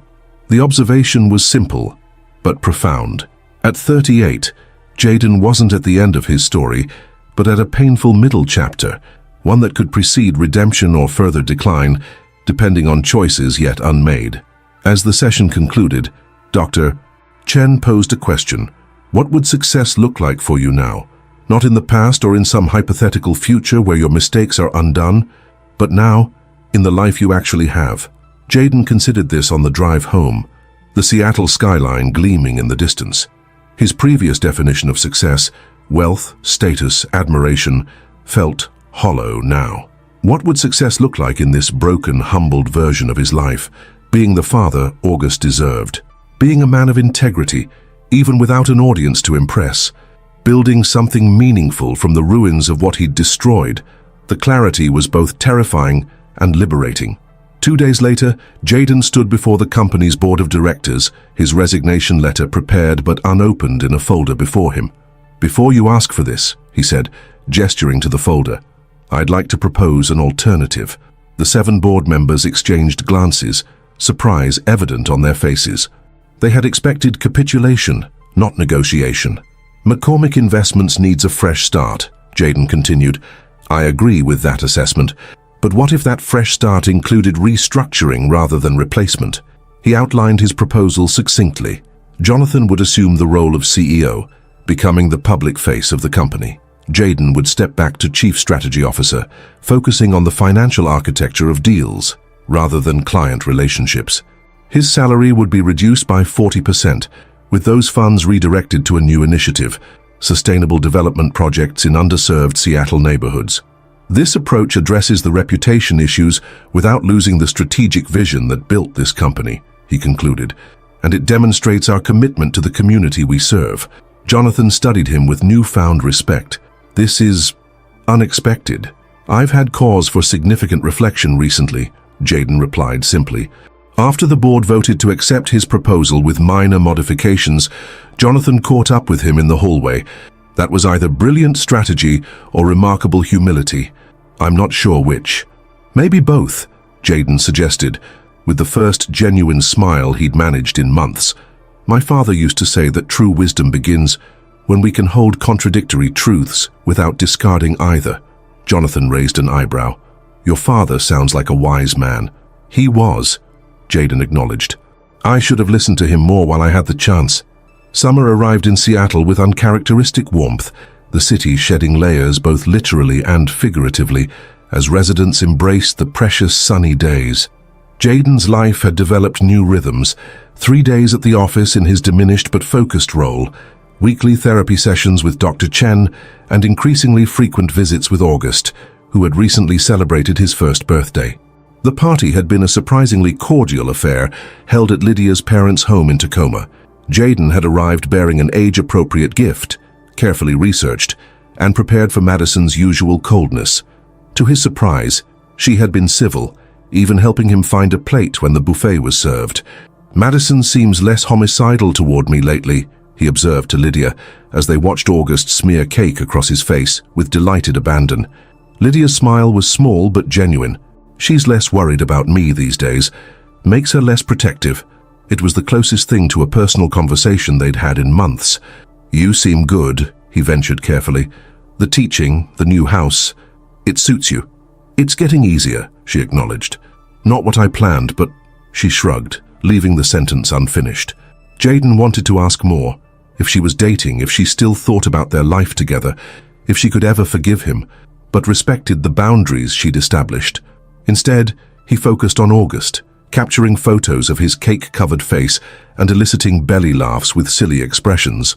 Later that evening, reviewing the pictures alone in his home office, Jaden was struck by how much joy August's simple existence brought him. The love he felt for his son had become the gravitational center of his life, realigning his priorities with quiet but inexorable force. He emailed several photos to Lydia with a brief message. "Thank you for including me today. He's incredible." Her reply came an hour later. "He has your smile and your determination. Not a combination I always appreciate at bedtime, but it will serve him well in life." The observation that she saw him in their son and considered some of those inherited traits valuable felt like an unexpected gift. By August's 15-month mark, the supervised visits had long since ended, replaced by a regular schedule that included overnight stays at Jaden's home every other weekend. He had transformed the guest room into a proper nursery, consulted child development experts about age-appropriate activities, and even joined a support group for divorced fathers, a level of humility the old Jaden would have found inconceivable. His professional life had stabilized in his new role. Without the pressure of being the company's public face, he found himself enjoying the strategic work more, finding satisfaction in the elegant architecture of complex deals rather than the ego boost of closing them. Dr. Chen had noted the change during their sessions. "You're building a life based on different values than before," he observed. "How does that feel?" "Quieter," Jaden admitted. "Less dramatic, but more authentic, I guess. Like I'm not performing anymore." "And your relationship with Lydia?" Jaden considered the question carefully. "Co-parents, not friends. Civil. Functional. Better than I deserve, honestly." "You use that phrase often. Better than I deserve. It suggests you're still punishing yourself." "Shouldn't I be?" Dr. Chen's expression remained neutral. "Punishment without purpose is just self-indulgence. The question is whether your self-condemnation serves any constructive purpose for you, for your son, or for Lydia." The observation lingered with Jaden as he prepared for August's weekend visit. He had planned a trip to the Seattle Aquarium, which August had recently become fascinated with through a picture book about ocean creatures. When Lydia dropped August off, she seemed distracted, checking her phone repeatedly. "Everything okay?" Jaden asked as he settled August in his high chair for a snack. "Fine," she replied quickly, then sighed. "Actually, no. The department chair scheduled a last-minute faculty meeting for Monday morning, and my childcare fell through. My regular sitter is out of town, and Madison has a court date she can't reschedule." Jaden saw an opportunity to be genuinely helpful. "I could keep August until Monday afternoon. Take him to daycare in the morning, pick him up after." Lydia hesitated, clearly weighing her limited options. "You'd need to drop him at Bright Horizons by 8. They have all his information on file." "I can do that," Jaden assured her. "I've shifted my schedule to start later on Mondays anyway." This was true. He deliberately restructured his work week to accommodate potential parenting needs. "Okay," she agreed finally. "Thank you. This helps a lot." The simple acknowledgement that he could be helpful rather than harmful in her life, felt like a small but significant shift. The weekend with August was filled with small joys. His excitement at the aquarium's jellyfish display, his determined attempts to pronounce octopus, his peaceful breathing as he slept in the nursery Jaden had created for him. On Sunday afternoon, they visited the playground at Green Lake, where August's fearless approach to the toddler slide both terrified and delighted Jaden. "He's getting so confident," observed an older woman sharing the bench where Jaden watched closely. "Is he your first?" "Yes," Jaden replied, smiling as August climbed the small steps again. "My only. Treasure these moments," she advised. "They're gone before you know it." Jaden nodded, fully present in a way he'd rarely been during his marriage. The irony wasn't lost on him, that he'd learned to appreciate life's simple pleasures only after losing the family structure he'd taken for granted. Monday morning went smoothly, the daycare drop-off executed with minimal tears, mostly August's, though Jaden felt a few of his own as he walked away. At work, he found himself checking his phone frequently, a habit Lydia had likely developed months earlier. When he picked August up that afternoon, the daycare director met him with an unexpected observation. "He did wonderfully today, much less separation anxiety than usual." Jaden hadn't realized August struggled with their separations. "That happens often?" "Oh, most Mondays are pretty tough for him," she explained, "but today was much smoother. Maybe it helped having the same parent for drop-off as his weekend visit, instead of the usual transition." The insight gave Jaden a strange sense of accomplishment, that his presence could provide stability rather than disruption in his son's life. When Lydia arrived to collect August that evening, she seemed surprised by the detailed report Jaden provided: what August had eaten, how long he'd napped, which activities he'd enjoyed at daycare. "You're really on top of this," she noted, watching him gather August's belongings with practiced efficiency. "I'm trying," he said simply. "I want to be good at this. He deserves that." Something shifted in her expression, not quite warmth, but perhaps a reassessment. "Yes, he does." As they transferred August to her car, she hesitated before saying, "My department has a monthly faculty meeting. Same schedule conflict. If you wanted to, if it works for you." "I'd be happy to take him those Mondays," Jaden offered immediately. "Just let me know the dates." The arrangement wasn't friendship or forgiveness, but it was cooperation, a shared recognition that August's well-being transcended their broken relationship. As autumn returned to Seattle, painting the city in russet and gold, Jaden felt cautiously optimistic for the first time in over a year. His therapy sessions had decreased to bi-weekly, his new professional role had stabilized, and his relationship with August deepened with each visit. Even Madison had thawed slightly, occasionally engaging in brief conversations during handoffs rather than monitoring him with silent suspicion.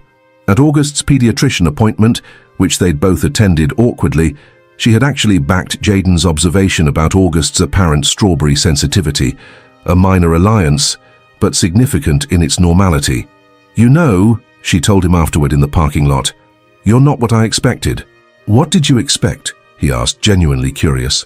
Madison considered this, her usual bluntness tempered by what might have been reluctant respect. "I expected you to lose interest once the novelty of playing devoted father wore off, to prioritize work or dating or whatever else inflated your ego." The assessment stung, but Jaden couldn't deny its foundation in his past behavior. "I deserved that assumption." "Yes, you did," she agreed without hesitation, "but assumptions can be wrong." With that limited acknowledgement, she left. The conversation apparently concluded to her satisfaction. That evening, Jaden called his mother, their weekly conversations having become a renewed constant in his life. After updating her on August's latest developments, he found himself sharing his cautious sense of progress. "I think I'm finding my way back," he told her.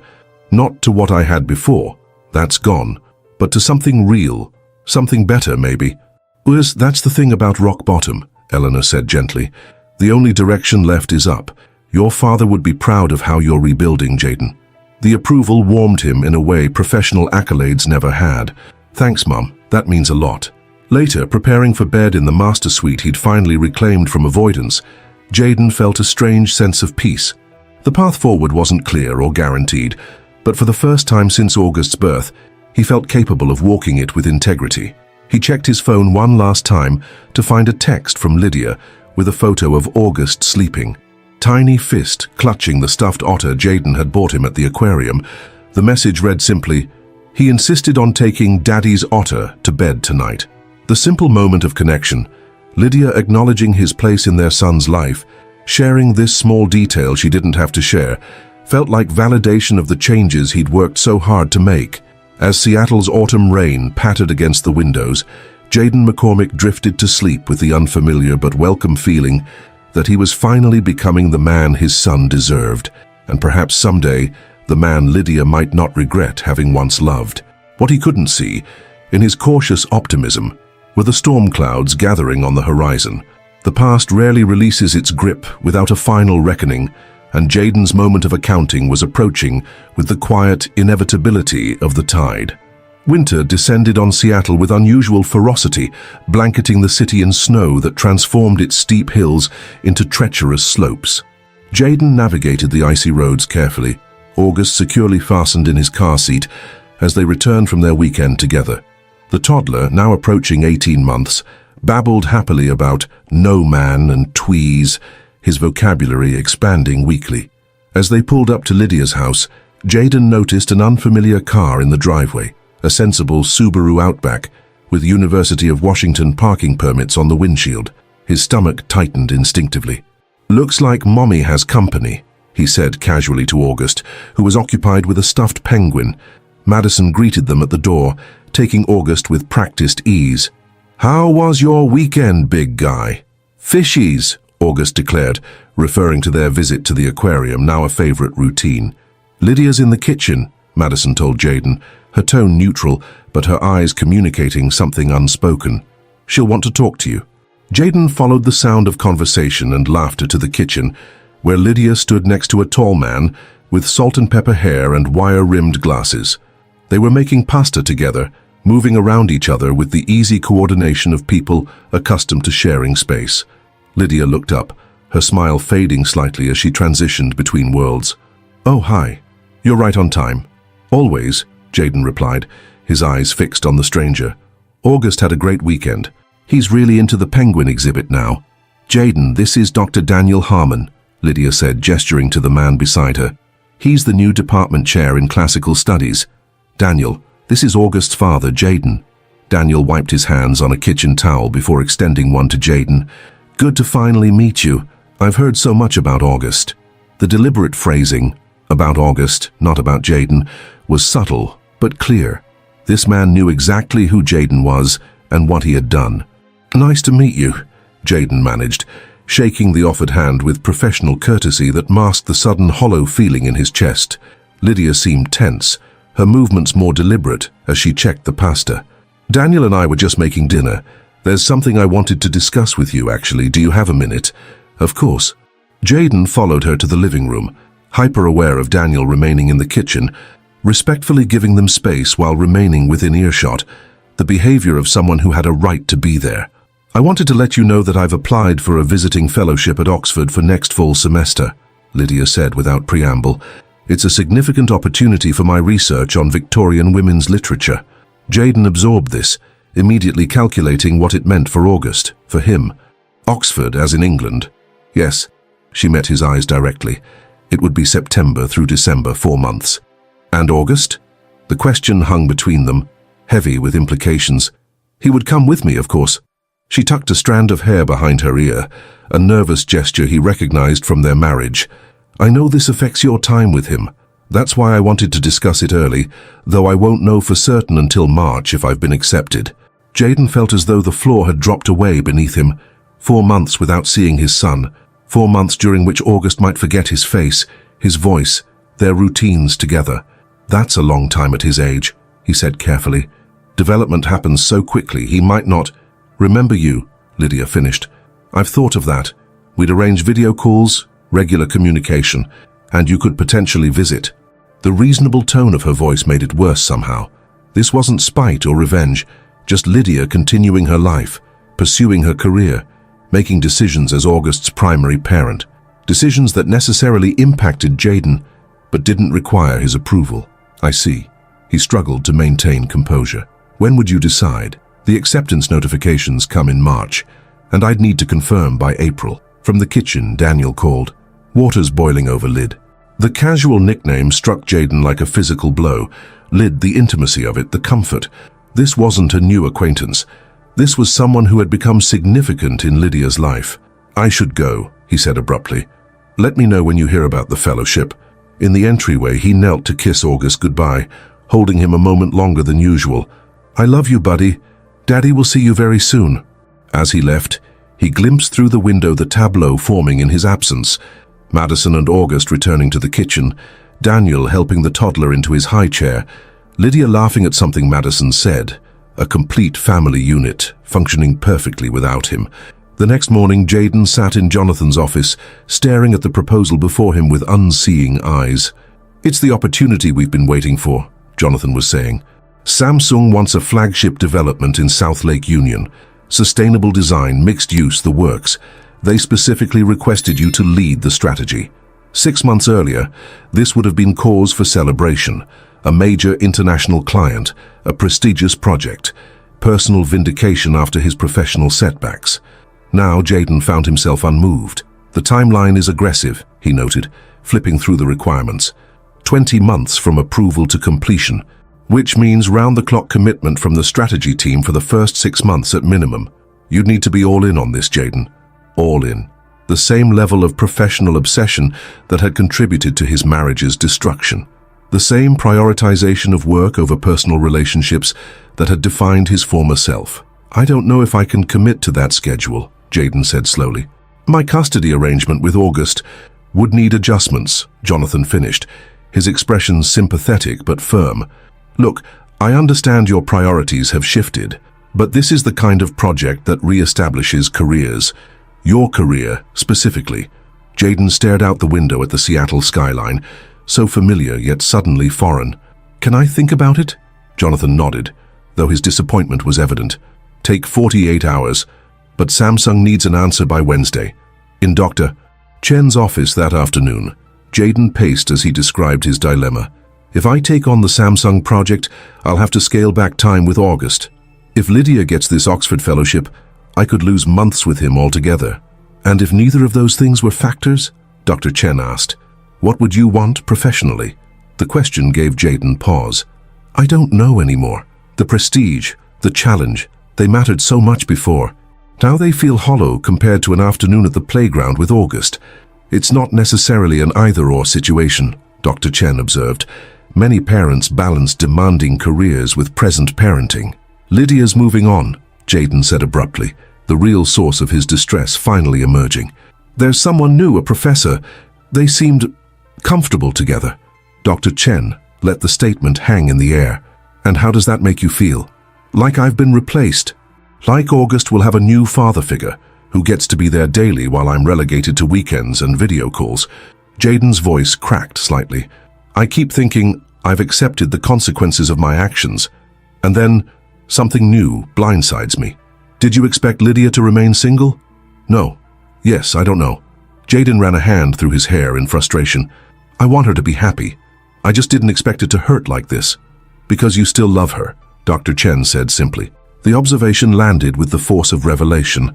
Beneath the guilt, the shame, the careful rebuilding of his life, the truth remained. He loved Lydia still, perhaps more genuinely than he had during their marriage. It doesn't matter, Jayden said finally. She's moved on. I need to respect that and focus on being the best father I can to August, even from a distance. As he left the session, his phone rang. Lydia's ringtone, distinctive and rarely heard these days. His heart raced as he answered. Jayden, it's August. Her voice was tight with panic. He has a fever of 104 and he's having trouble breathing. I'm taking him to Children's Hospital. Can you meet us there? I'm on my way, he said, already running toward his car. The pediatric emergency room hummed with controlled urgency, medical staff moving with practiced efficiency, while anxious parents waited for news. Jayden found Lydia in a curtained bay, holding August as a doctor listened to his chest. The toddler's face was flushed with fever, his breathing labored and wheezy. Pneumonia, the doctor was explaining as Jayden approached. The X-ray shows a significant infection in his right lung. We'll start IV antibiotics immediately and admit him for observation. Lydia looked up, relief washing over her face as she saw Jayden. You're here. Of course. He moved to August's side, his heart constricting at how small and vulnerable his son looked in the large hospital bed. "Hey, buddy. Daddy's here now." August's eyes, glazed with fever, focused on him briefly. "Daddy," he whimpered, reaching a small hand toward him. The next hours blurred together. August's admission to the pediatric ward, the insertion of an IV line that made him scream in pain and confusion, the parade of medical professionals with updates and questions. Through it all, Jaden and Lydia maintained a united front, tag-teaming comfort duty and information gathering with the synchronicity of long practice. By midnight, August had finally fallen into a restless sleep, his breathing eased somewhat by medication and the humidified oxygen flowing through a nasal cannula. Jaden and Lydia sat on opposite sides of his bed, both unwilling to leave, even as exhaustion settled over them.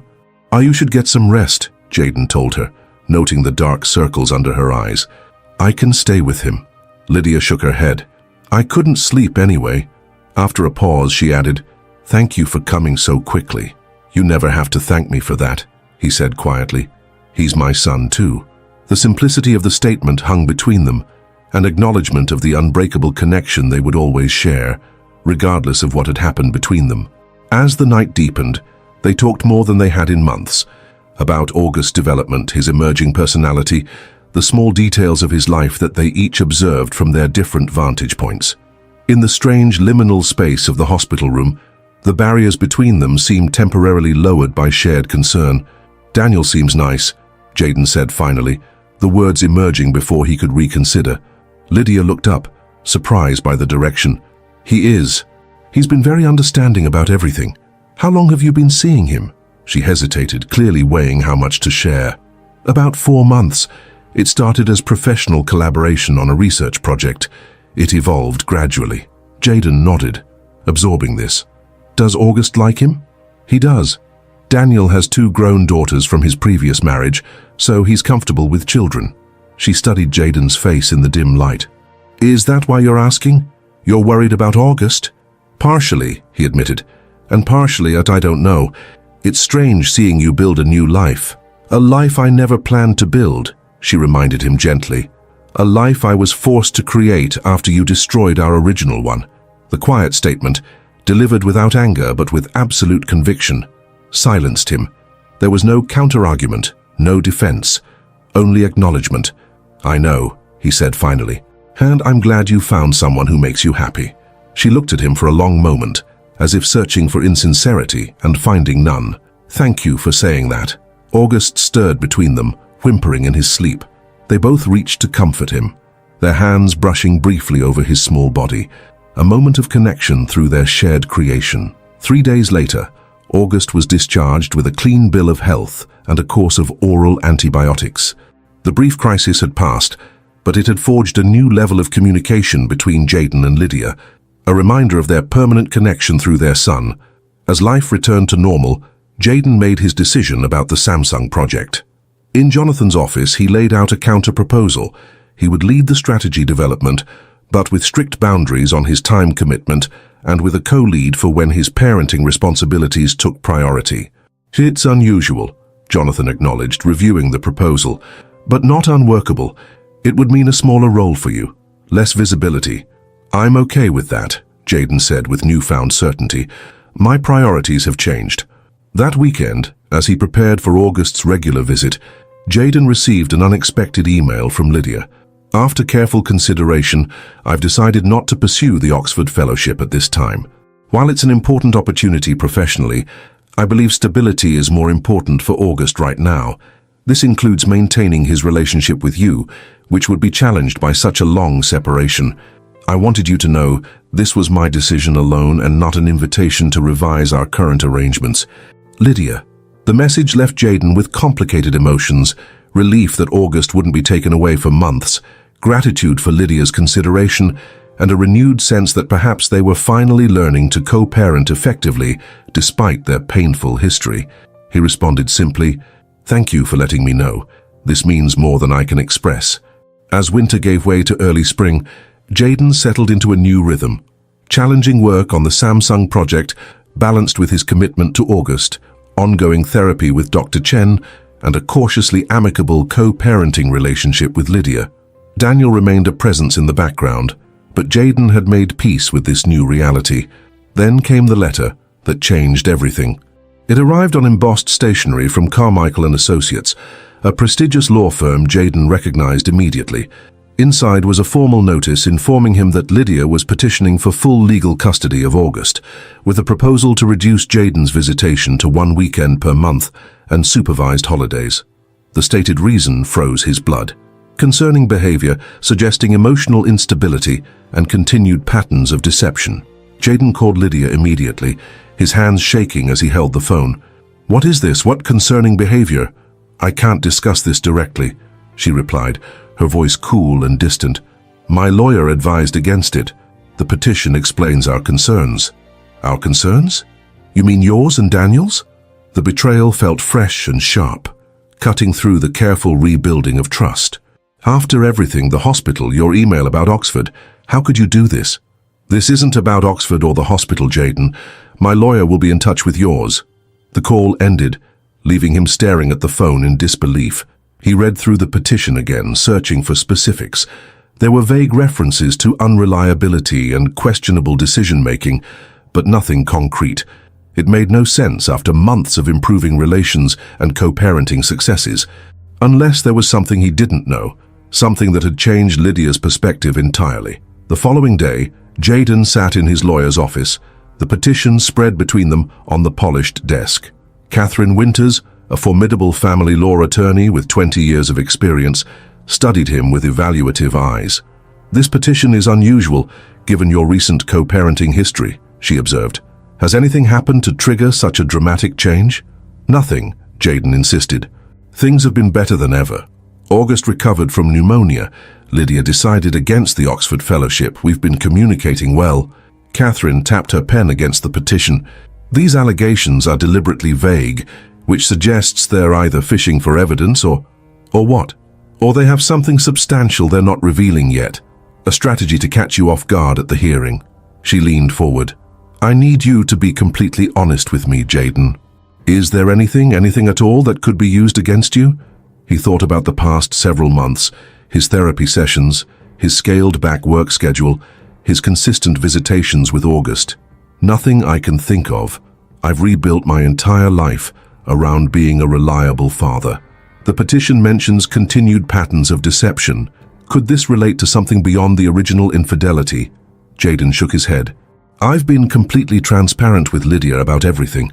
My schedule, my arrangements for August, even my therapy progress when it's relevant to parenting." Catherine made some notes. "We'll request specific examples of the alleged concerning behavior and file a counter-response. In the meantime, document everything. Every interaction with Lydia, every moment with August, every communication." As Jayden left the office, his phone buzzed with a text from Madison. "We need to talk. Blue Bottle Coffee on Pike. 4 p.m. Come alone." The cryptic message from Lydia's fiercest defender was the last thing he expected. With trepidation and curiosity, he arrived at the designated coffee shop precisely at 4. Madison sat in a corner booth, 2 coffees already on the table. Her expression was uncharacteristically troubled. "Thanks for coming," she said as he sat across from her. "This isn't easy for me." "What's going on, Madison? Why is Lydia trying to take August away from me?" Madison glanced around before leaning forward. "It's not Lydia. It's Daniel. He's convinced her that you're unstable, potentially dangerous." "Dangerous?" Jayden was incredulous. "Based on what?" "He found your therapy records." The statement hit like a physical blow. "That's impossible. Those are confidential. Daniel's sister works in administration at the medical center where Dr. Chen practices. She accessed your file as a favor to her brother." Madison's disgust was evident. "He's been feeding Lydia selective information from your sessions, framing it as evidence you're mentally unfit." Jayden felt sick. The sacred space of his therapy, the honest struggles, the dark thoughts he'd worked through, the painful self-examination, weaponized against him. "Why are you telling me this?" he asked, studying Madison's face. "You've never been my advocate." "Because this is wrong," she said simply. "I despised what you did to Lydia. I still think you're selfish and entitled in ways you don't even recognize. But you're a good father to August. You've proven that consistently. and no one deserves to have their therapy used against them. Jayden processed this, the implications unfolding. Does Lydia know how Daniel got this information? He told her a concerned colleague at the medical center noticed red flags in your file. She believes she's protecting August.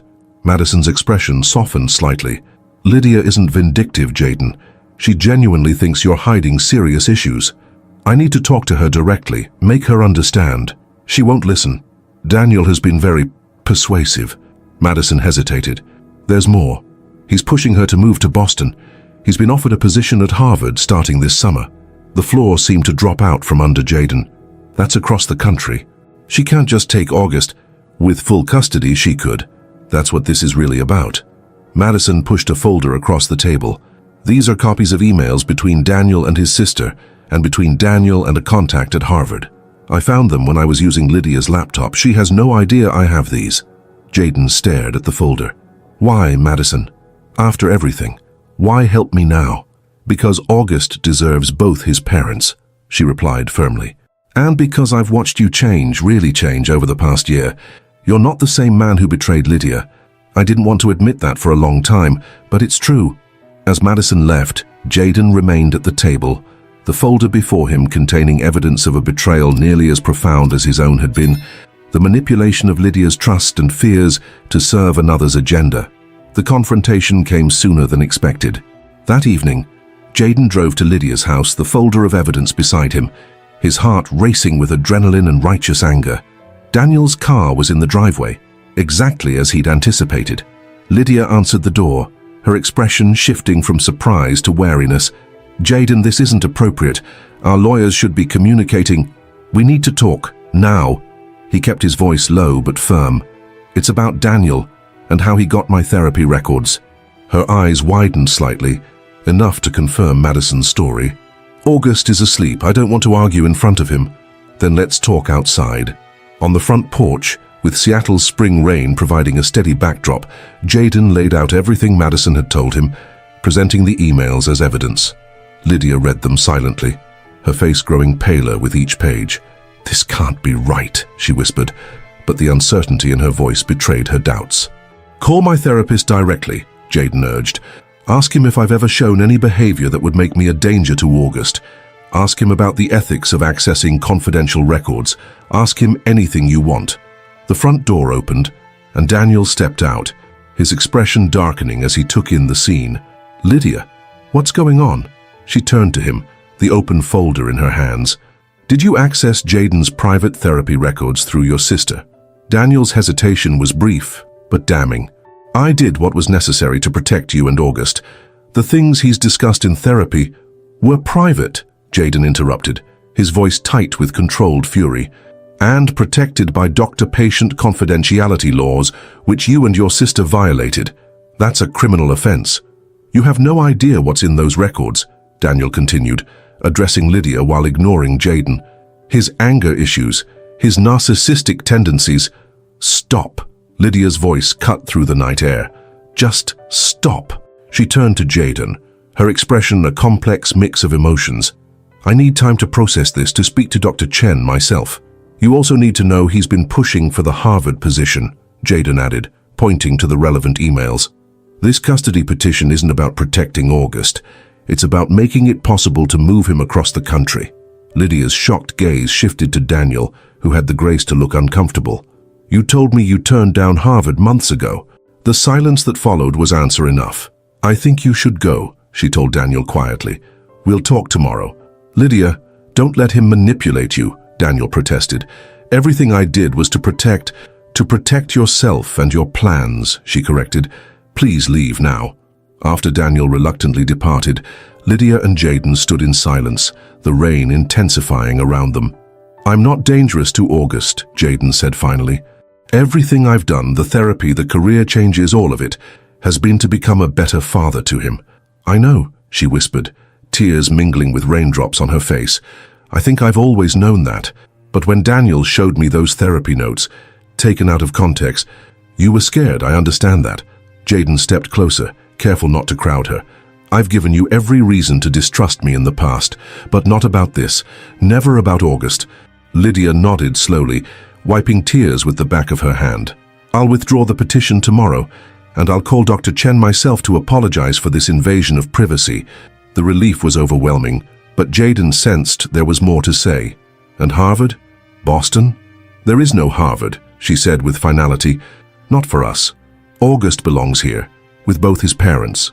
As they stood together in the rain, an unexpected moment of understanding passed between them. Not reconciliation, not forgiveness, but something equally powerful. Recognition of the truth that bound them together more strongly than betrayal could separate them. Inside the house, a small voice called out, "Mommy, Daddy?" They turned simultaneously toward the sound of their son, awake and aware of their presence even through the closed door, a reminder of the innocent life at the center of their complicated adult drama. "Go to him," Jaden said. "I'll call tomorrow." Lydia hesitated, then reached out to touch his arm briefly. "Thank you for fighting for him, for not giving up." As she went inside to comfort August, Jaden remained on the porch, the rain washing over him like absolution. In his darkest moment, an unexpected ally had emerged. In facing a new betrayal, he and Lydia had found common ground they'd thought lost forever. What neither of them realized, as they retreated to their separate corners of August's life, was that Daniel Harmon was not a man who accepted defeat gracefully. And his sister's illegal access to medical records was far from the most troubling secret he kept. The brief victory Jaden felt as he drove home that night was built on shifting sand, and the tide was already turning. The following morning dawned with deceptive calm. Jaden woke to a text from Lydia. "Meeting with my lawyer at 10 to withdraw the petition. We'll call you after." The simple message carried the weight of near disaster averted, and he allowed himself a moment of profound relief before starting his day. At the office, he moved through his meetings with distracted efficiency, his mind repeatedly drifting to August, to the future that had nearly been stolen from them both. By noon, when Lydia still hadn't called, a subtle unease began to creep through him. He checked his phone repeatedly, sent a casual inquiry that went unanswered, and finally called Madison. She had the meeting, Madison confirmed, but then Daniel showed up at her office. They left together about an hour ago. Left together. The unease crystallized into concern. Did she seem willing, or... Madison hesitated. Hard to tell. She looked upset, but she went with him voluntarily. Jaden thanked her and hung up, trying to quell his rising anxiety. Perhaps they were simply having the difficult conversation that needed to happen. Lydia confronting Daniel about his deception, ending their relationship with the dignity she brought to everything in her life. His phone rang, an unknown number. He answered immediately. "Mr. McCormick, this is Amelia Winters from Bright Horizons Daycare. I'm calling because we have a situation regarding August." The professional tone couldn't mask the concern beneath. "What kind of situation?" "Doctor, Harmon arrived to pick up August about 20 minutes ago. He's not on our authorized pickup list, but he had a signed note from Ms. McCormick. Something about the note seemed off. When we called to verify, there was no answer." Jaden was already on his feet, grabbing his keys. "Do not release my son to him. I'm on my way. Have you called the police?" "Not yet. We wanted to..." "Call them now. Tell them there's an unauthorized attempt to remove a child by someone who recently accessed private medical records illegally. I'll be there in 15 minutes. The drive to the daycare passed in a blur of weaving through traffic and running yellow lights. When Jaden arrived, 2 police officers were already present, speaking with the daycare director. August sat in a playroom beyond, happily oblivious to the drama unfolding around him. "Where's Daniel?" Jaden demanded, scanning the reception area. "He left when we refused to release August," the director explained. "He became quite agitated, saying Ms. McCormick had given permission and he was doing this at her request." One of the officers approached. "Mr. McCormick, Officer Ramirez, we understand there's a custody dispute involving your son. There was a petition filed, but it was being withdrawn today," Jaden explained, struggling to maintain composure. "Doctor, Harmon is my ex-wife's boyfriend. He has no legal right to August, and we recently discovered he illegally accessed my confidential medical records."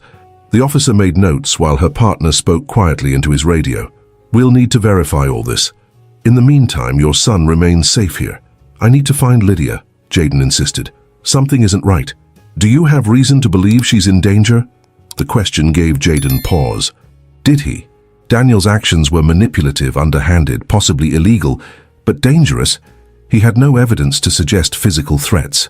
I don't know, he admitted, but this behavior is extreme and escalating. As if on cue, his phone rang. Lydia's number. Jayden. Her voice was strained but controlled. I need you to listen carefully. Lydia, what's happening? Daniel tried to take August from daycare. I know, I'm with him now. He says... She paused, and Jayden could hear muffled voices in the background. He says he was trying to protect August from you, that your therapy records show intentions to take August out of the country. That's absolutely false, Jayden said forcefully, motioning to the officers to listen. Lydia, you know me. Whatever he's showing you is fabricated. He has documents, Jayden. Emails to foreign contacts about relocating. The absurdity of the accusation momentarily stunned him. Those must be work emails about the Samsung project, a South Korean company. This is insane, Lydia. Where are you? Another pause, longer this time. When she spoke again, her voice had dropped to near whisper. Daniel's lake house, north of... The call abruptly ended. Jayden stared at the phone in horror, then relayed the conversation to the officers. This sounds like a potential hostage situation, Officer Ramirez said, her demeanor shifting to high alert. We need to find this lake house. Madison would know, Jayden realized aloud, already dialing. Within minutes they had the address, a remote cabin on Lake Kavanaugh, about an hour north of Seattle. As police coordinated a response, they instructed Jayden to remain at the daycare with August. That's my ex-wife up there, he protested. I need to help. The best thing you can do is stay with your son, Officer Ramirez insisted. We don't know what's happening, but if this situation escalates, August needs a parent here. The logic was irrefutable, however much it chafed against Jayden's instincts. As the officers departed with promises to update him, he found himself in the daycare playroom, watching August stack colorful blocks with fierce concentration. Daddy build? August offered him a red block, his expression hopeful. Jayden forced a smile, taking the block and adding it to the growing tower. Daddy will help build, he assured his son, the simple promise carrying deeper meaning than August could understand. Madison arrived 30 minutes later, her face tight with worry. Any updates? Jayden shook his head. Nothing yet. The police are on their way there now. They sat together in uncomfortable alliance, watching August play, while their minds raced with worst-case scenarios. The minutes stretched into hours, the afternoon sunlight shifting across the playroom floor as other children were picked up by oblivious parents. Finally, Jayden's phone rang. Officer Ramirez.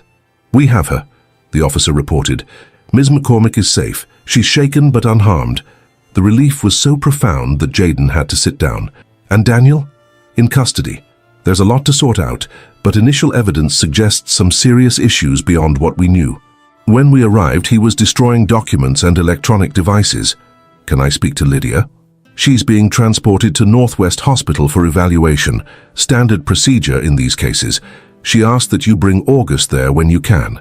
Madison drove them to the hospital, the silence between her and Jayden filled with unasked questions. August dozed in his car seat, exhausted from the extended day and blissfully unaware of the adult chaos surrounding him. At the hospital, they found Lydia in a private room, a police officer stationed outside. She looked pale but composed, her eyes lighting up when August toddled in ahead of Jayden. My sweet boy, she whispered, gathering him into her arms with fierceness. Jayden hung back, giving them space for reunion while studying Lydia for signs of physical harm. Finding none, he exhaled slowly, the tension of the day beginning to release its grip. I'll wait outside, Madison offered, squeezing Lydia's shoulder before leaving them alone. When the door closed, Lydia looked up at Jayden, still holding August close. I was so stupid, she said simply.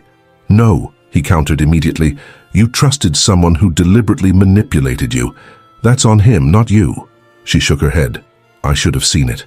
The controlling behaviors were there from the beginning.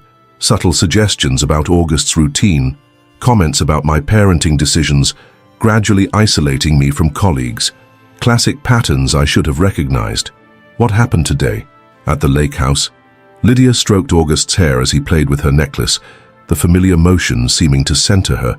When I told Daniel I was withdrawing the custody petition, he became different, cold, calculating.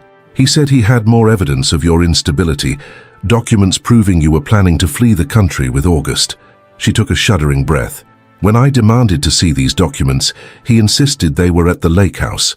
I went with him, thinking we could resolve this once and for all. But once we arrived, things escalated. The evidence was clearly fabricated, badly photoshopped emails, out-of-context therapy notes. When I called him on it, he became enraged. "Did he hurt you?" Jaden asked, his voice tight. "Not physically, but he made it clear I couldn't leave until I signed new custody papers he'd prepared. Papers giving me sole custody with no visitation rights for you. Papers that would have made it possible to take August anywhere." Her eyes met Jaden's, haunted by the near miss. He had a job offer from Harvard, another from Oxford. He'd been planning this for months. The officer had mentioned destroying evidence. The police said he was destroying documents when they arrived. His laptop, his phone, smashing them with a fireplace poker. He kept saying no one would believe me, that he'd covered his tracks. She looked down at August, now drowsy against her chest. "I've made such a mess of everything, Jaden. You protected August when it mattered most," he reminded her. "You called me. You gave the police enough information to find you. You did everything right when it counted." The sincerity in his voice seemed to reach her, and she nodded slowly. The police found other things at the lake house. Files on other women, academic colleagues, students, photos, personal information, what looked like blackmail material. "They think this goes far beyond what happened with us." The revelation was chilling. The suggestion that Daniel's manipulation of Lydia was part of a larger pattern, a systematic predation on vulnerable women in his academic orbit.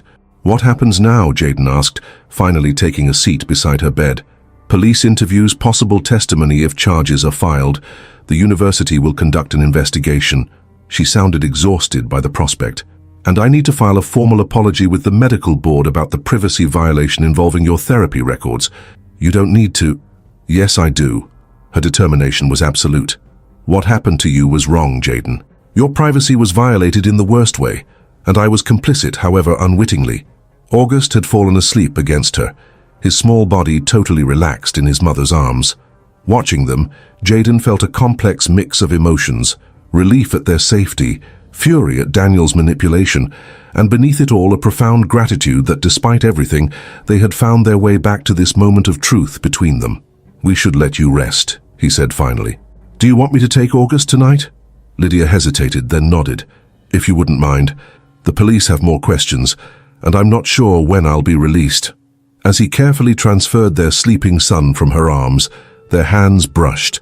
The briefest contact, yet charged with shared history and shared purpose. "Jaden," she said as he turned to leave, "thank you for believing in me even when I didn't believe in you." The following weeks brought revelations that shocked Seattle's academic community. Daniel Harmon was placed on administrative leave while the university investigated multiple allegations of inappropriate relationships with students and colleagues. His sister faced medical board review for the privacy violations, and criminal charges were being considered for both siblings. For Jaden and Lydia, the aftermath brought a different kind of reckoning. The custody petition was not merely withdrawn, but formally dismissed with prejudice, accompanied by a notarized statement from Lydia acknowledging the false premises on which it had been based. In her apartment near Green Lake, they sat together, reviewing the revised co-parenting agreement their lawyers had drafted, August napping in the next room after an exhausting morning at the park. "This looks comprehensive," Jaden observed, flipping through the document. "The expanded visitation schedule works well with my revised role at Samsung." Lydia nodded, her expression thoughtful. "I spoke with Dr. Chen yesterday," she said, changing subjects abruptly, "to apologize personally for the violation of your privacy." Jaden looked up, surprised. "You didn't need to do that." "Yes, I did." Her gaze was direct, unflinching. "He told me something important. With your prior permission, apparently. He said your therapy has focused significantly on understanding why you betrayed me, on taking full responsibility without excuses." The conversation with Dr. Chen came back to him, the therapist asking if he would consent to speaking with Lydia if she ever reached out.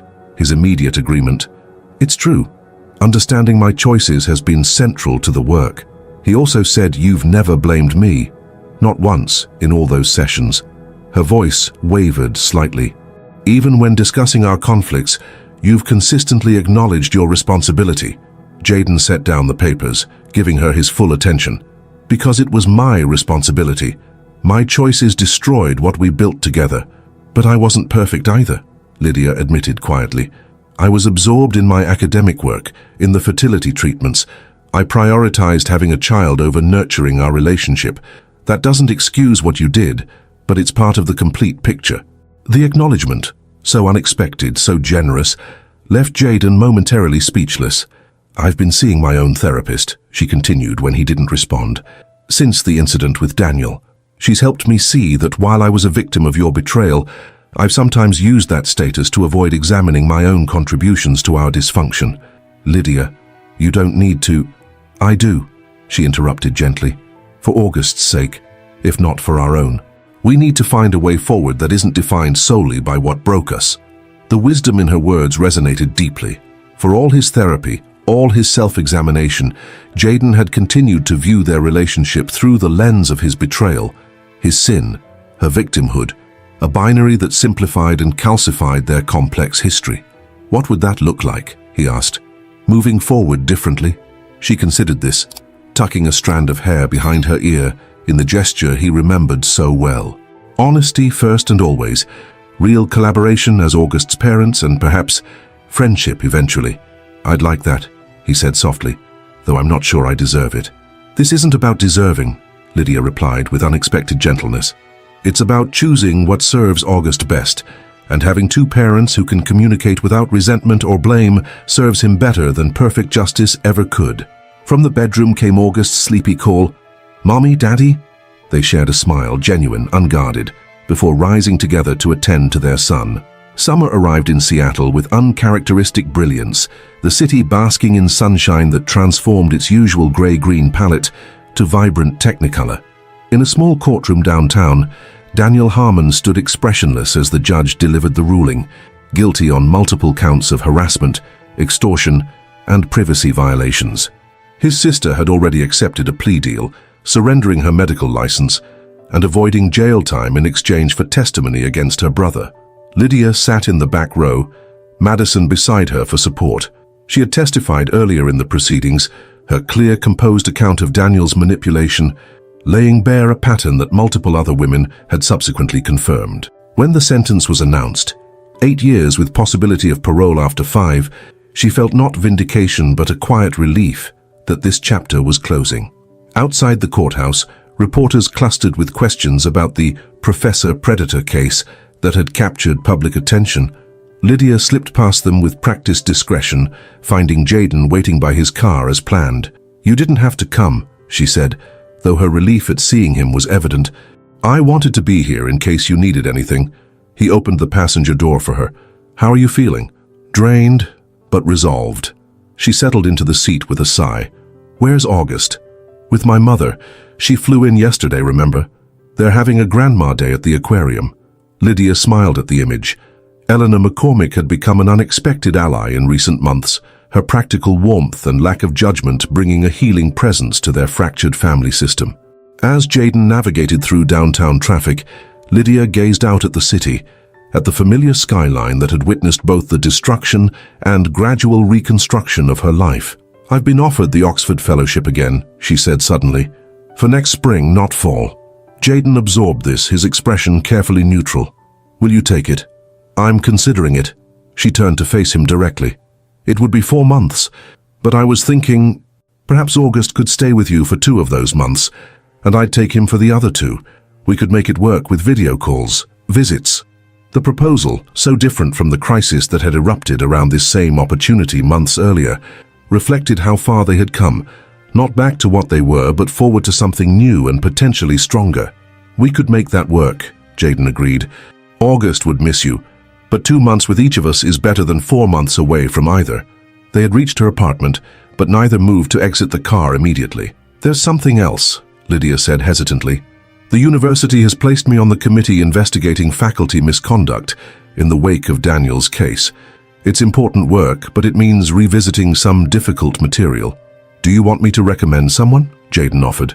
"My therapy group includes some trauma specialists who might be resources."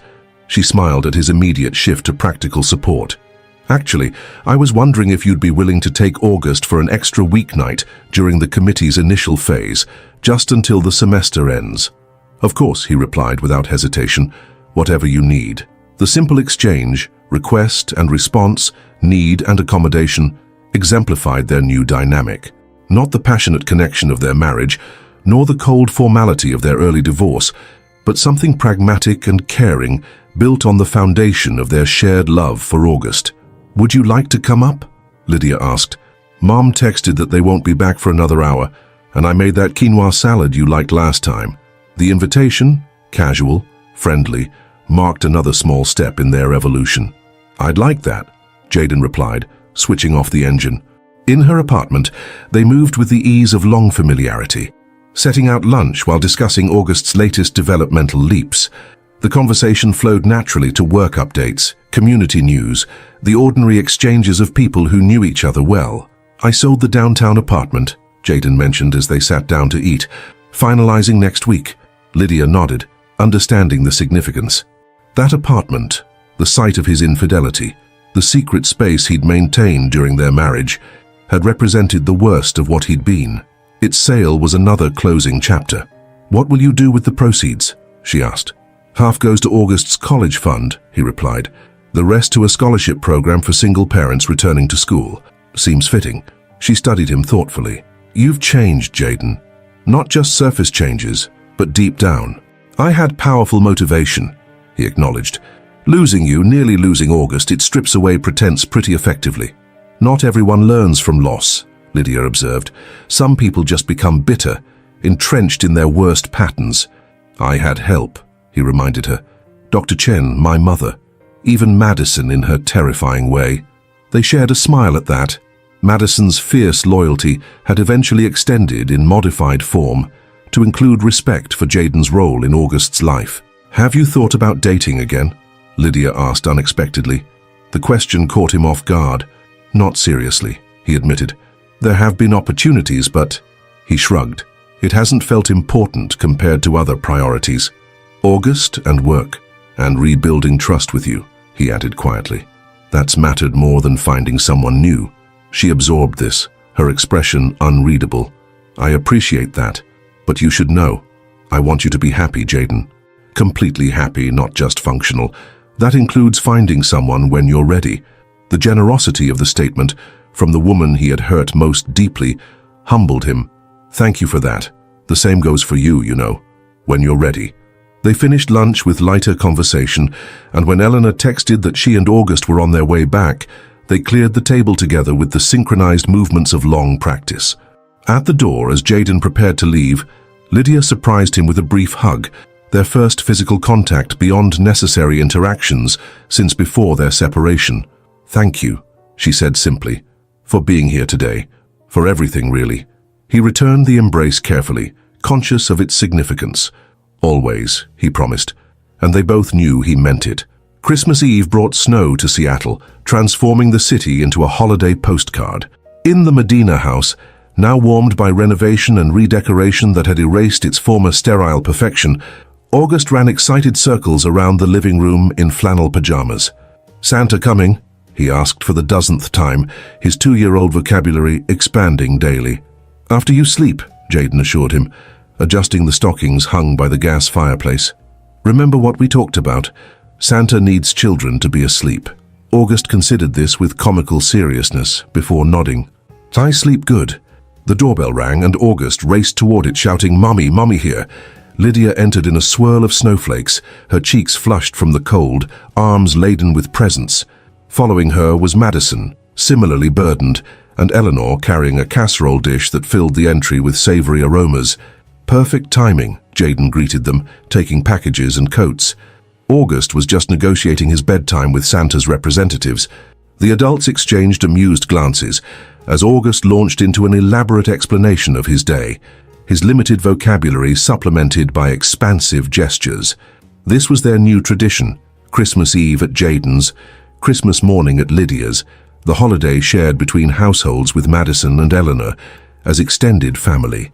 Dinner passed with easy conversation and laughter. August, the adored center of their unconventional family constellation. When bedtime approached, he insisted on goodnight kisses from everyone, his small arms distributing affection with democratic enthusiasm. "I'll take him up," Lydia offered. He'll listen to me tonight. While she settled August with bedtime stories, the others prepared for Santa's arrival, arranging presents and filling stockings. Madison, who had once been Jaden's fiercest critic, now worked alongside him with comfortable familiarity. "Oxford's treating Lydia well," she commented, as they assembled a toddler-sized kitchen set. "The fellowship is exactly what she needed professionally." Jaden nodded in agreement. "August is loving his British adventure too. The video calls from museums are my favorite.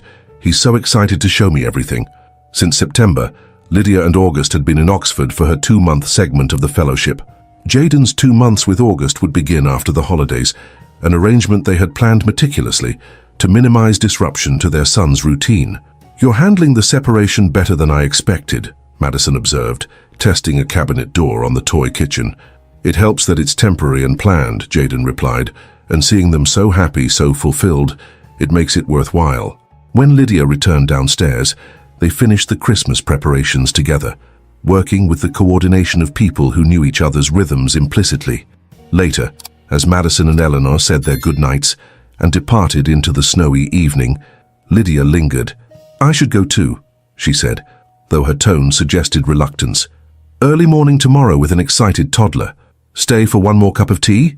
Jaden offered. "I hardly get to see you without August running interference." She smiled, nodding agreement, and they settled in the living room, the Christmas tree lights casting a warm glow over the peaceful scene. "I got a call from Catherine yesterday," Lydia mentioned, referring to Jaden's lawyer. "She wanted to consult on a case similar to ours, another father fighting false accusations from his ex's new partner." "What did you tell her?" "That you were one of the good ones. That second chances sometimes reveal a person's true character more clearly than first impressions." She sipped her tea thoughtfully. "I told her that healing can happen in unexpected ways, even after the worst betrayals." The words hung between them, weighted with shared history and hard-won wisdom. "Do you ever wonder," Jaden asked carefully, "what would have happened if I hadn't made the choices I did that night? If I'd been there for August's birth?" Lydia considered this with the thoughtfulness that characterized her approach to life. "Sometimes, but then I look at who we've become, as individuals, as parents, and I'm not sure we would have reached this place through an easier path." "You think we needed to break in order to rebuild better?" "I think we both needed to confront truths about ourselves that comfort would have allowed us to avoid." She set down her cup, meeting his eyes directly. "I'm not saying it was worth the pain, yours, mine, especially August's, but I am saying that I value who we are now, and this wouldn't exist without what happened." The perspective was profound, neither minimizing the damage of his betrayal, nor permanently defining them by that single chapter of their story. "I'm proud of us," Jaden admitted, "of how we've managed to put August first without losing ourselves in bitterness."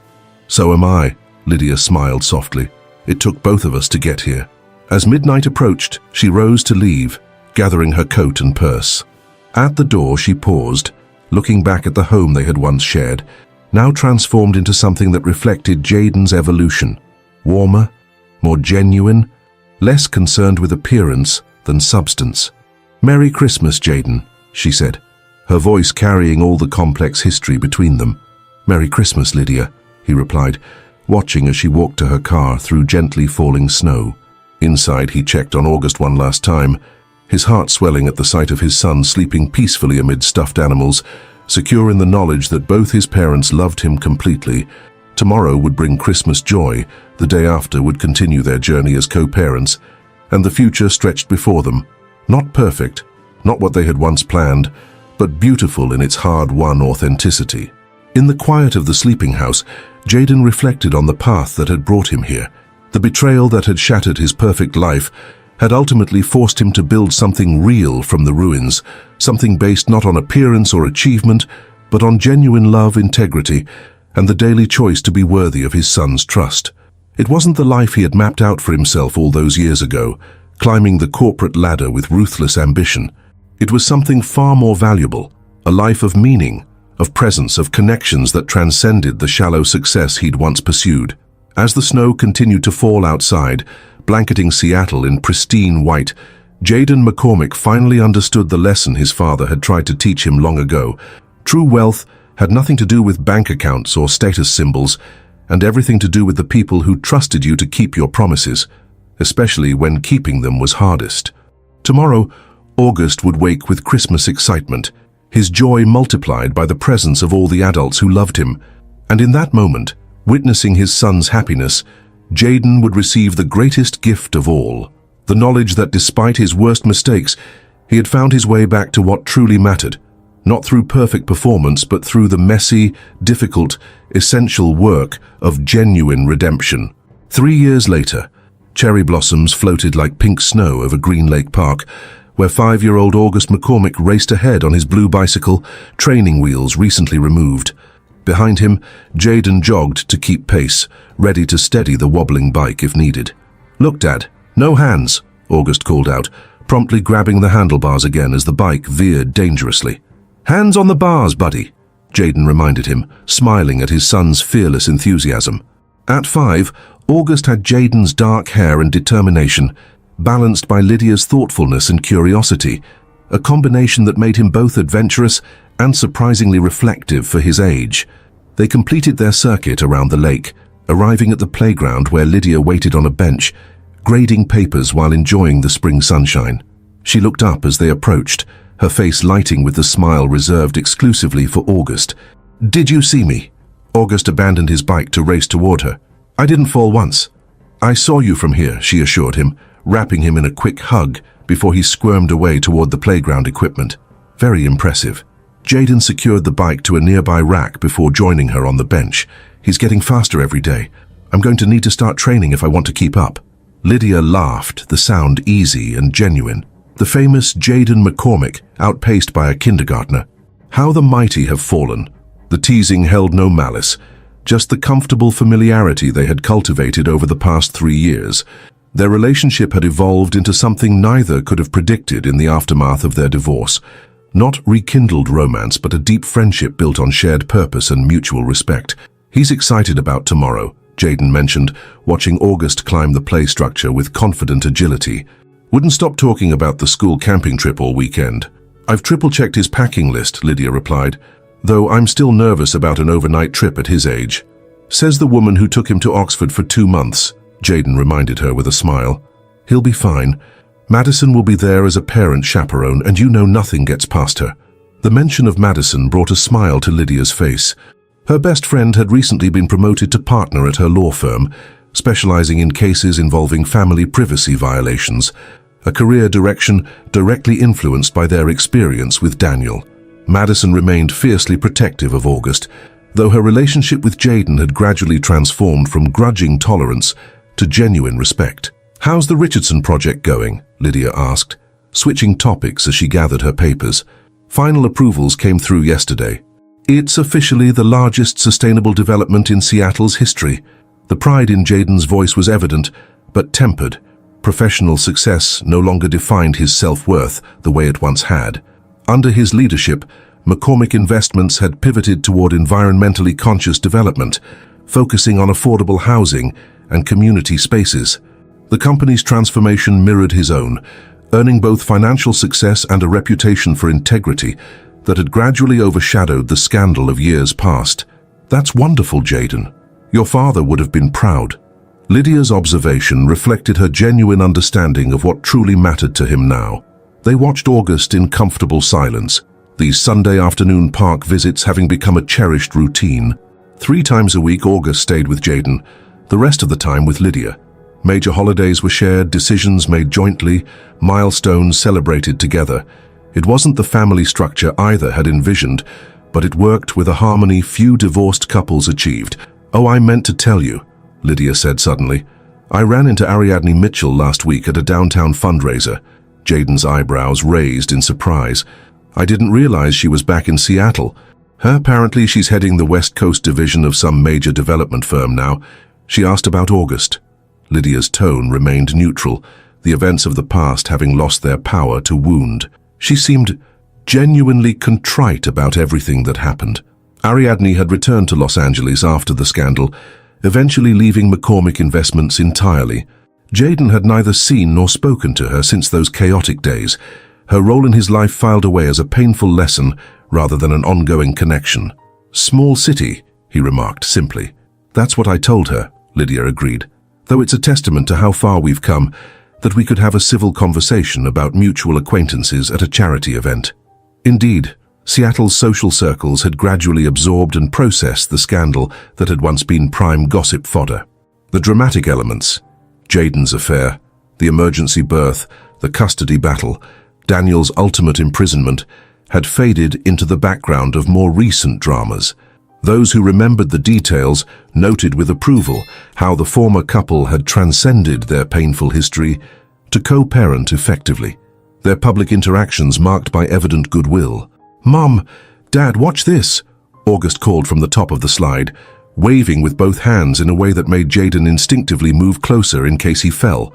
They watched together as their son launched himself down the spiral slide, emerging at the bottom with a triumphant grin that showcased his missing front tooth.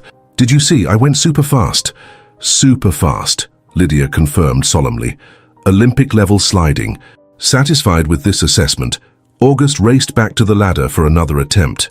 "By the way," Jaden said as they resumed their bench vigil, "I wanted to run something by you. Eleanor's been talking about moving to Seattle permanently to be closer to August. I was thinking of offering her the guest house at my place." The Medina house, once a showplace designed to impress, had been thoughtfully renovated to prioritize comfort and family function. The separate guest house would offer Eleanor independence while keeping her close to her grandson. "That's a wonderful idea," Lydia said warmly. "August would love having her nearby, and honestly, so would I. She's been such a support to both of us." Eleanor McCormick had indeed become an unexpected constant in their reconstructed family system, her warmth and practical wisdom providing stability during the turbulent transitions. Unlike many mothers-in-law after divorce, she had maintained a loving relationship with Lydia, refusing to take sides and instead focusing on what August needed from all the adults in his life. "Speaking of family news," Lydia said, a slight hesitation in her voice, "there's something I've been meaning to tell you. I've been seeing someone. It's been about 3 months now."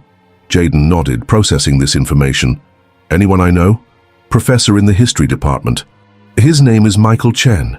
She smiled slightly at Jaden's expression. "Yes, same last name as your therapist, but no relation. He's divorced, 2 teenage daughters. We're taking things very slowly, especially regarding August." "I appreciate you telling me," Jaden said, finding he genuinely meant it. "August's happiness comes first, but yours matters too, Lydia. I want that for you." The sincerity in his voice reflected years of personal work and growth.